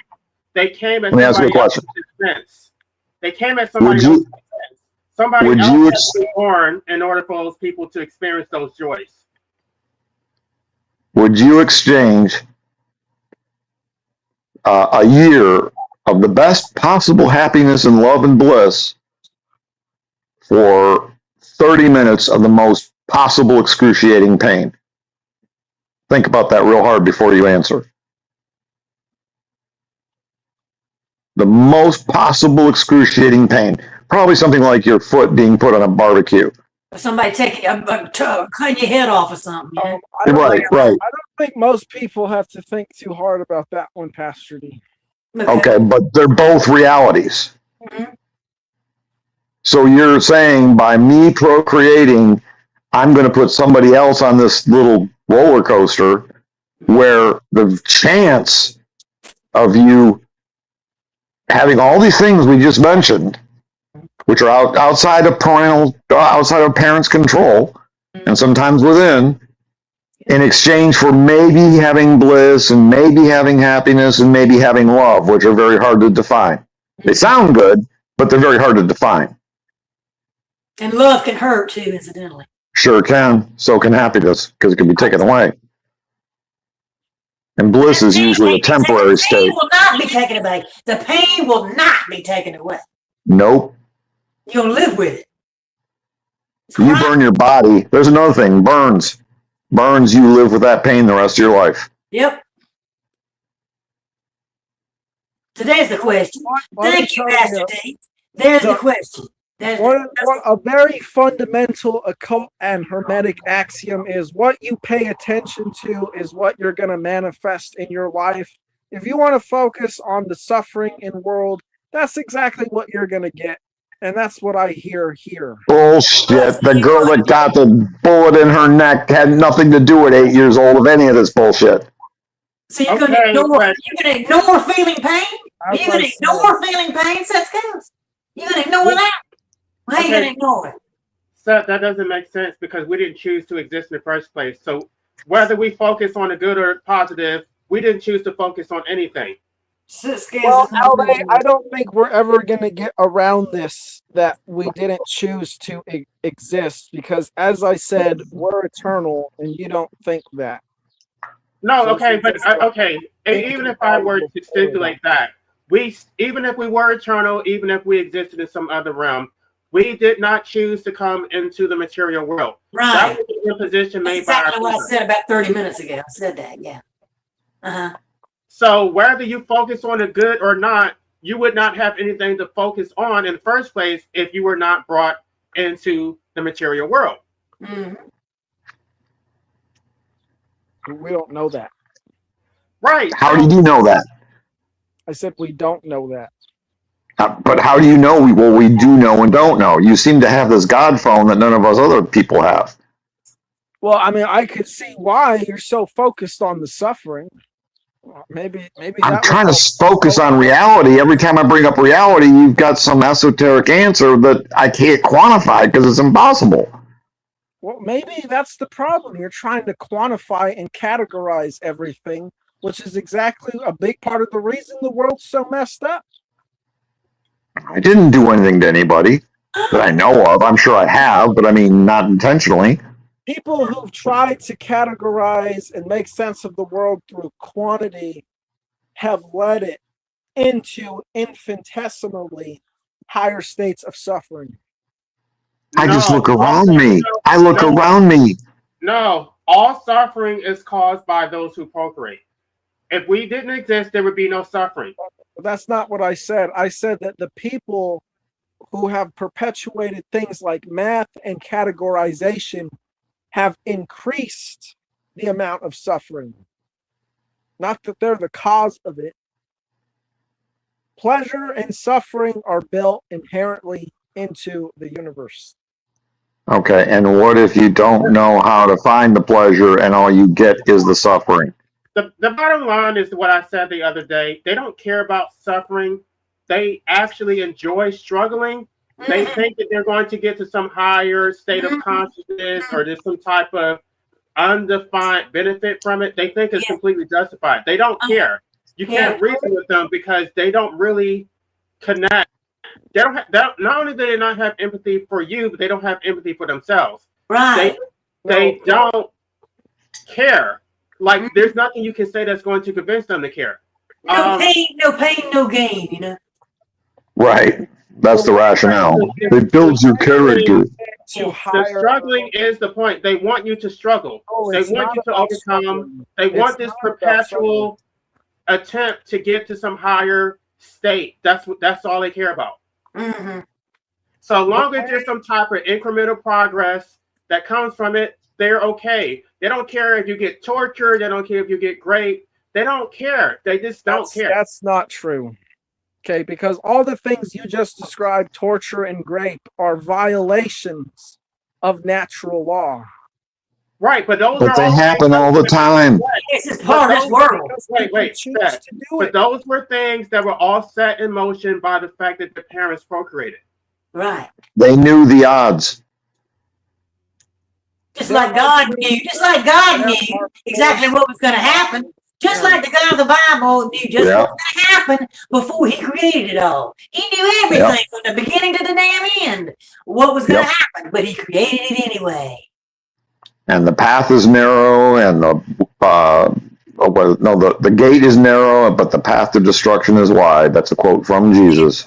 The analogy there is too similar to even believe. I gotta comment on the struggling, okay? Because it's not about struggling, it's about removing yourself from the struggle. That's how you reach these higher states of enlightenment and higher planes of existence, by realizing the struggle is an illusion that you do not have to partake in that much, only to a small degree, as much as really to get by according to what the collective thinks.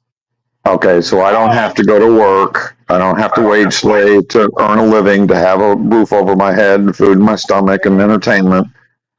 I don't have to take care of my body with this fucking exercise. I don't have to take my medications that cause my legs a lot of pain because it's cholesterol medication. I don't have to floss my teeth every day, take a shower, shave, wipe my ass. Natural. You see, Well, it's natural, but it's... You're conflating natural responsibilities with synthetic responsibilities. You're talking What the about... fuck does that mean? Exactly. You don't know what it means. It means I don't know what it means. You think that going to the bathroom and going to work to earn fiat currency are the same thing, and they're not. One is natural, one is synthetic and imposed. They're all synthetic. They're all man-made. They're all the product of human procreation. Going to the bathroom is not man-made. If something. Yes, it is, because Yes, it is. the human himself is man-made. No, it's not. Humanity. Yes, it is. No, we're If not. you don't make a baby, you don't have the shit. Humanity comes from nature. Humanity is not man-made. No. Humans come from sex, which is a choice. Which is a natural physiological. Right. So if you don't have the baby, are you going to have the shit? No. So don't have the baby. Natural. It's a natural inclination to maybe want to slap somebody across the face when you're angry at them. But do you do it? No. You hold yourself back. Right. I think the whole natural thing is a cop-out. That's bullshit. Another bullshit statement. Cop out because it's a blunt fact that we're faced with every day. It's only natural for heterosexuals. I'm homosexual and I don't have any damn children. Well, I mean, So it's a choice. Not everyone needs to have children. You choose to be heterosexual. You choose to not use contraception. It's a choice. It has nothing to do with nature. It's something that you choose to do. No, it's everything to do with. It's a natural given choice. You can choose to not have kids. Yes, not everyone needs to have kids. Sure, but the choice of having a kid is absolutely natural. And there's no. But it's not. But it's not. No. But humans don't come from nature. It's not as nature just creates human beings. They come from a choice to have sex. Where do humans come from then, if not from nature? Where does sex come from, if not from nature? Then from people choosing to have sex. It's not as if they just come out of it's a natural choice. A stork is not dropping. Okay, it may be a natural choice. Is it an ethical choice? That's the question. Well, that's a different discussion. But it's no, it's not. Natural. If you're going to procreate, then you got to. There's a difference between what's moral and what is natural. No, use moral, ethical. It's the same. It's pretty much the same word. No, it's not. Yes, it is. Moral means what most people believe is right. Ethical is what it can be demonstrated to be right or wrong to actually cause a harm or a good.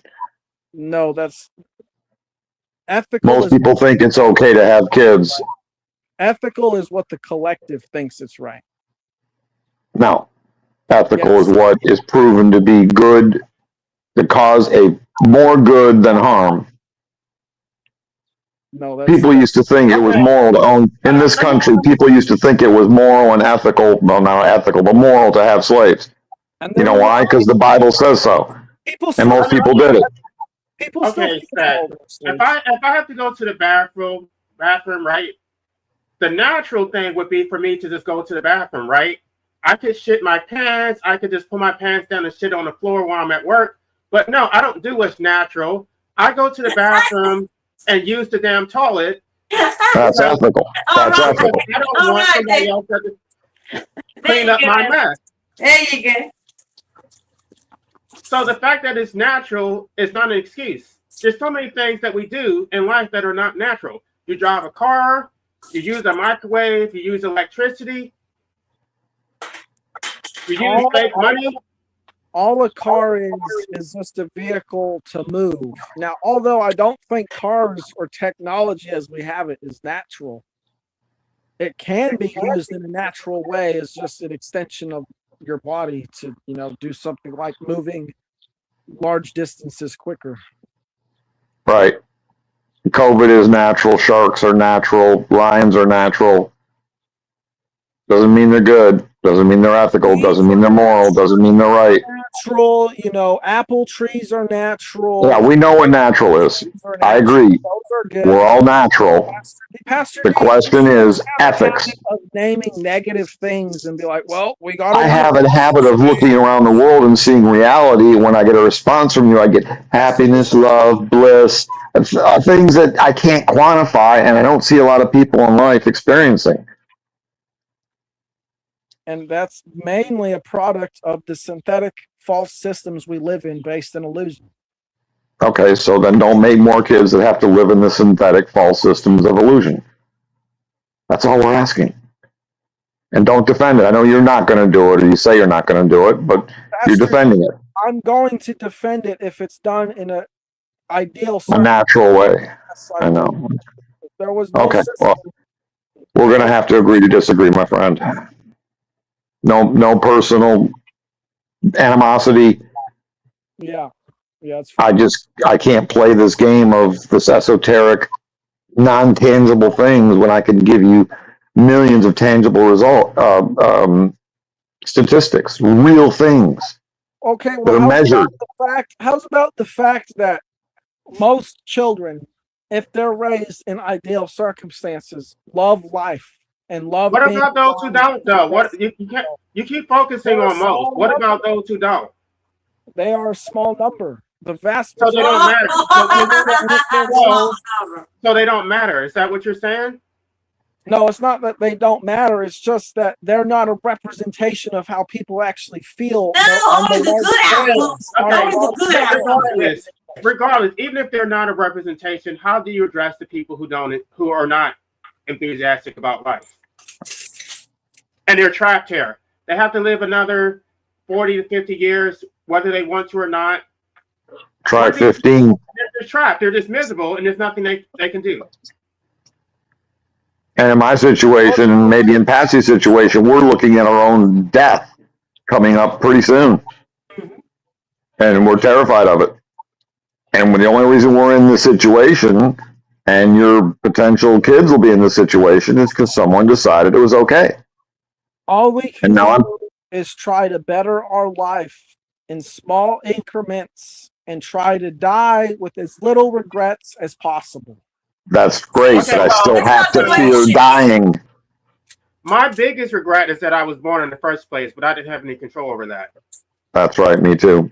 You shouldn't be sitting there having to sit down on your deathbed thinking about, oh, I don't have so many regrets. Exactly. No, I'm you're saying that's thinking bullshit. about, oh my You God, shouldn't have I'm a reason to dying. have you shouldn't have a reason to have a regret Right. at all. That's my point. And I can have no regrets and still fear dying, the process of dying and being dead and going to hell and all the other bullshit. You just wait 40 more years. You know, It's coming for you, bud. all right, thanks. I just think some people haven't suffered enough. When this economy goes in the toilet and they actually experience real suffering, I think they're going to have a little bit more empathy. When they can't eat, they can't work, maybe when they're homeless and, there's no transportation and they actually have to go without, then maybe they'll have a little bit more empathy. But I think it seems a little bit too extenuated for them. They can't actually connect to other people. Listening to other people's stories is not enough. They have to actually see it for themselves. Yeah, So, that's true. Look, I understand that there's suffering and that you guys had trauma in your life that I probably have not experienced as much as you guys on this panel. But I'm still saying that the potential to live a good, meaningful life is there for each person. I would say I'm sure it is. I would say everyone has that potential. Even you. Potential. I think that the potential was there, it just didn't happen. the potential to not exist at all was also there, but it was taken by our parents. Yep. Well, we exist now, and as you point out, there's nothing we can do about it. So dwelling on this thing that we don't have any control over, right? is you think that's what we're doing? You think we're just wanting? No, we're trying to. We can't fix our situation, but we want to warn other people so they don't do the same thing to other children. Well, at least he just admitted what we've been telling him all along tonight. He just admitted it. That's good. But because we can't do well, just because we can't do it, we can't help it. We can't help the fact. We can't help the fact that we didn't have a choice. But well, that's an admission. I appreciate that. I want him to understand why we're doing this. It's not because we're wanting. We can't save ourselves, but we can save other potential children.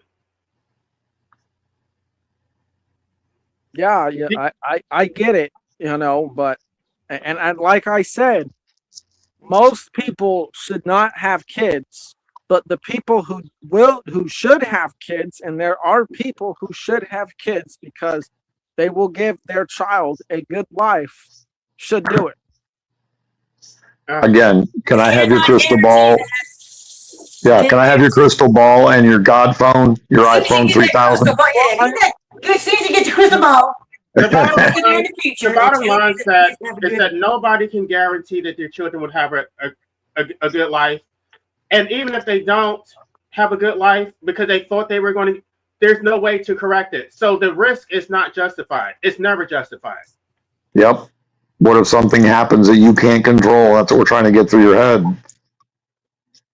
I If would that- say the risk is that girl- justified. That quadriplegic girl might have had the perfect life, but because a freak accident happened, no fault of her own, fault of the kid, fault of the parents, He just fucked her said the life risk- up. He just said the risk is justified. Said Scales did. The risk is Okay. justified. The risk, All right.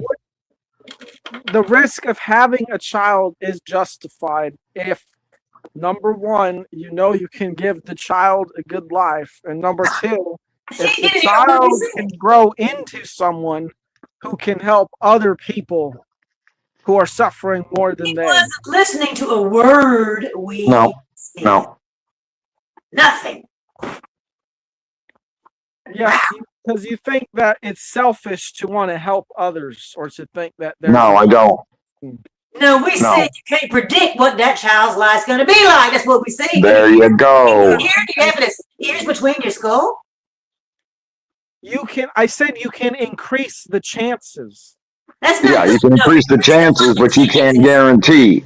We don't want no damn I said chance. that earlier. I'm pretty sure I said that earlier, and you're bringing it up again. I pointed out that there are lots of things outside of our control, and that's not a bad thing.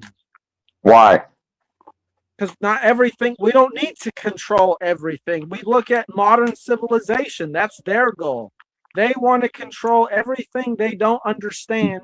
And so the suffering of everyone else, because of the madness they create in an attempt to control things they don't understand, increases the suffering on the planet Earth, not just for humans, but for all life. Forcing someone to exist is a form of control. It's the ultimate form of control. Only if, I mean, you know, vegans could say the same thing. I hate to bring them up, but you could say that eating someone or something is the ultimate form of control and domination. Right, but I and would I say- agree with them. But I would say that if you create a natural omnivore, then it's predictable that they're going to eat animals. So don't create them in the first place, and you have addressed the root cause. The point is that we don't have to be these people who just consume the earth's resources and give nothing back. We can live great lives and have a symbiotic relationship with the earth, just like ancient humans used to do. And if that were to happen, there would be a lot less depression and suffering. Let me ask you a question, Mr. Setskills. In my lifetime, I have watched what were previously agricultural societies like China and India and Indo-Asia be very agrarian, and Africa be very agrarian, be very hunting and gathering, farmers, basically, all capitalized because they wanted the air conditioning, they wanted the smartphone, they wanted the TV, they were sitting, they didn't want to sit in their hut and watch the smoke go up the chimney in the dung hut. They wanted all the advancements. Do you think society is going to voluntarily go back to living, you know, in mud huts and hunting and gathering and subsistence farming? Now, there'll be some that will, but the vast majority will want the advancements. We need to synthesize the egalitarian lifestyle and does the that mean? respect of life that people had before civilization with the technological means of the modern day. That's what needs to happen. A synthesis. Okay. All right. Okay, well, I guess I'm going to let you get the last word because I'm going to have to go. But I do appreciate everybody for coming up here. Yeah. Thank you, Seth Scales. Patsy, Yes. still there, girl? Yeah. We are the children of the South Carolina. We are. Yes. I, hey, LA, how many people watch this after this thing wraps up? Let's say a year from now, roughly. A year from now? Just a guess based on previous streams. I don't know. I mean, maybe, but I can't tell because I can't tell. It's kind of hit or miss. Some of my live streams receive more views. I think they're probably going to be interested in the title because it relates to not gnosis or Gnosticism, but I don't know if they're going to listen to the entire thing, like from start to finish. Because there may be people who come and listen, but you'll see they only listen to like 15 minutes of it. So I look through the analytics. It's kind of hard to tell. Yeah, that's fair. That's fair. I just think this is such a no-brainer. I don't know why humanity can't get through its head. It's just too. Because they want to struggle. That's the reason why they think there's some kind of benefit from struggling. We're too much of a realist to. I just couldn't deal with it today, but not with Seth Scales. He's too much of an idealist. Yeah, praise him. Yeah, I admire his rosy. Oh, it's very idealist. Right. Exactly. Gnostic Jedi said it right. They're, because of an addiction. They're addicted to this world, to suffering, to struggling. They're addicted to all of it. They can't let it go. Yeah, but since the day I was born, I've been a realist. Since I was a little girl, I was always a realist. I always ask questions about the deep stuff, like. Yeah, me too. And I was always, like, oh, go away. You ask too many questions, Well, I never got out of it. And I'm still that way. I'm a realist. I observe things as they are. I take things as they are, and I don't try to gloss over them. I just do it. I just, observe what I see, and that's what I'm seeing. Everything I said tonight. Yep. I just wish humans did the movie like Benjamin Button. I think I've said this before. The Benjamin Button with Brad Pitt, where he aged backwards. He was born old, and as time went by, he became a baby. That way, you couldn't breed when you're old biologically, but once you experienced old age and all the problems and all the decrepity, by the time you're young and enough time went by and you got kicked in the ass enough times, then you could breed and make the decision. I think things would be a lot different on this planet. Yes. Yeah, and you know what? That's actually what the Bible describes, even though I don't know how accurate it is, but the Bible in the earliest times, like when it's talking about the early lineage of Adam, it's talking about people who are having kids with the body of like a 20-year-old, but the mind of like a 70 or 80-year-old. And it's like, that's your parent. Oh. Yeah, I think the world would be a lot better. Like, imagine having a parent who is like as wise as an 80-year-old, but they have the body of a 20-year-old. Yeah. That's your mom and dad. That would be a lot You, better. you wouldn't have a parent in most cases, but okay, you're right. Right. I mean, the birth rate, Lord, I mean. It would collapse even more than it already is, thank God. It wouldn't be a population hardly, Yeah, and the quality of life would be better per individual. There would be less people, though, but I think that would probably be better. Not just for us. You're right. You're right. Just everything in this world is backwards. Which Yeah. it's ass backwards. The whole life is ass backwards all the way around. Okay. Isn't it? People celebrate birth and they mourn death. It should be they mourn birth and celebrate death. Yeah. Well, it was good talking. Okay, likewise, Seth Scales. Sorry for all the bantering, but these are ideas, nothing against you personally. Well, it's fine. I think you're far from the worst I've encountered. Oh, well, thank you. Well, I hope you appreciate our honesty. That's fine. and our realistic approach to life as it is.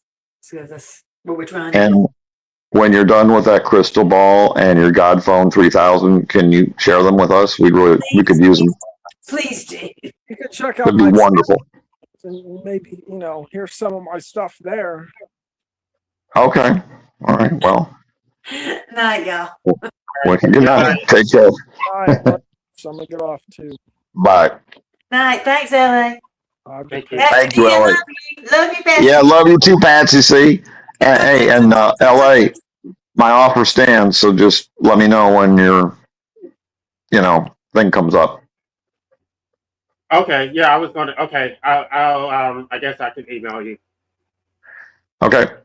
All right. Thank you. Y'all take care. Pastor Yeah. Jay. Yes. Look, Patsy, look, see. look. Oh, what's up? Look. Oh, baby, my baby child in South Carolina, the Charleston girl, and come down there and smack you like your granny girl. We'll get some grits and some hogbacks Have a good night, y'all. and some slate curry. Yes. All right, take care. Bye bye. Bye.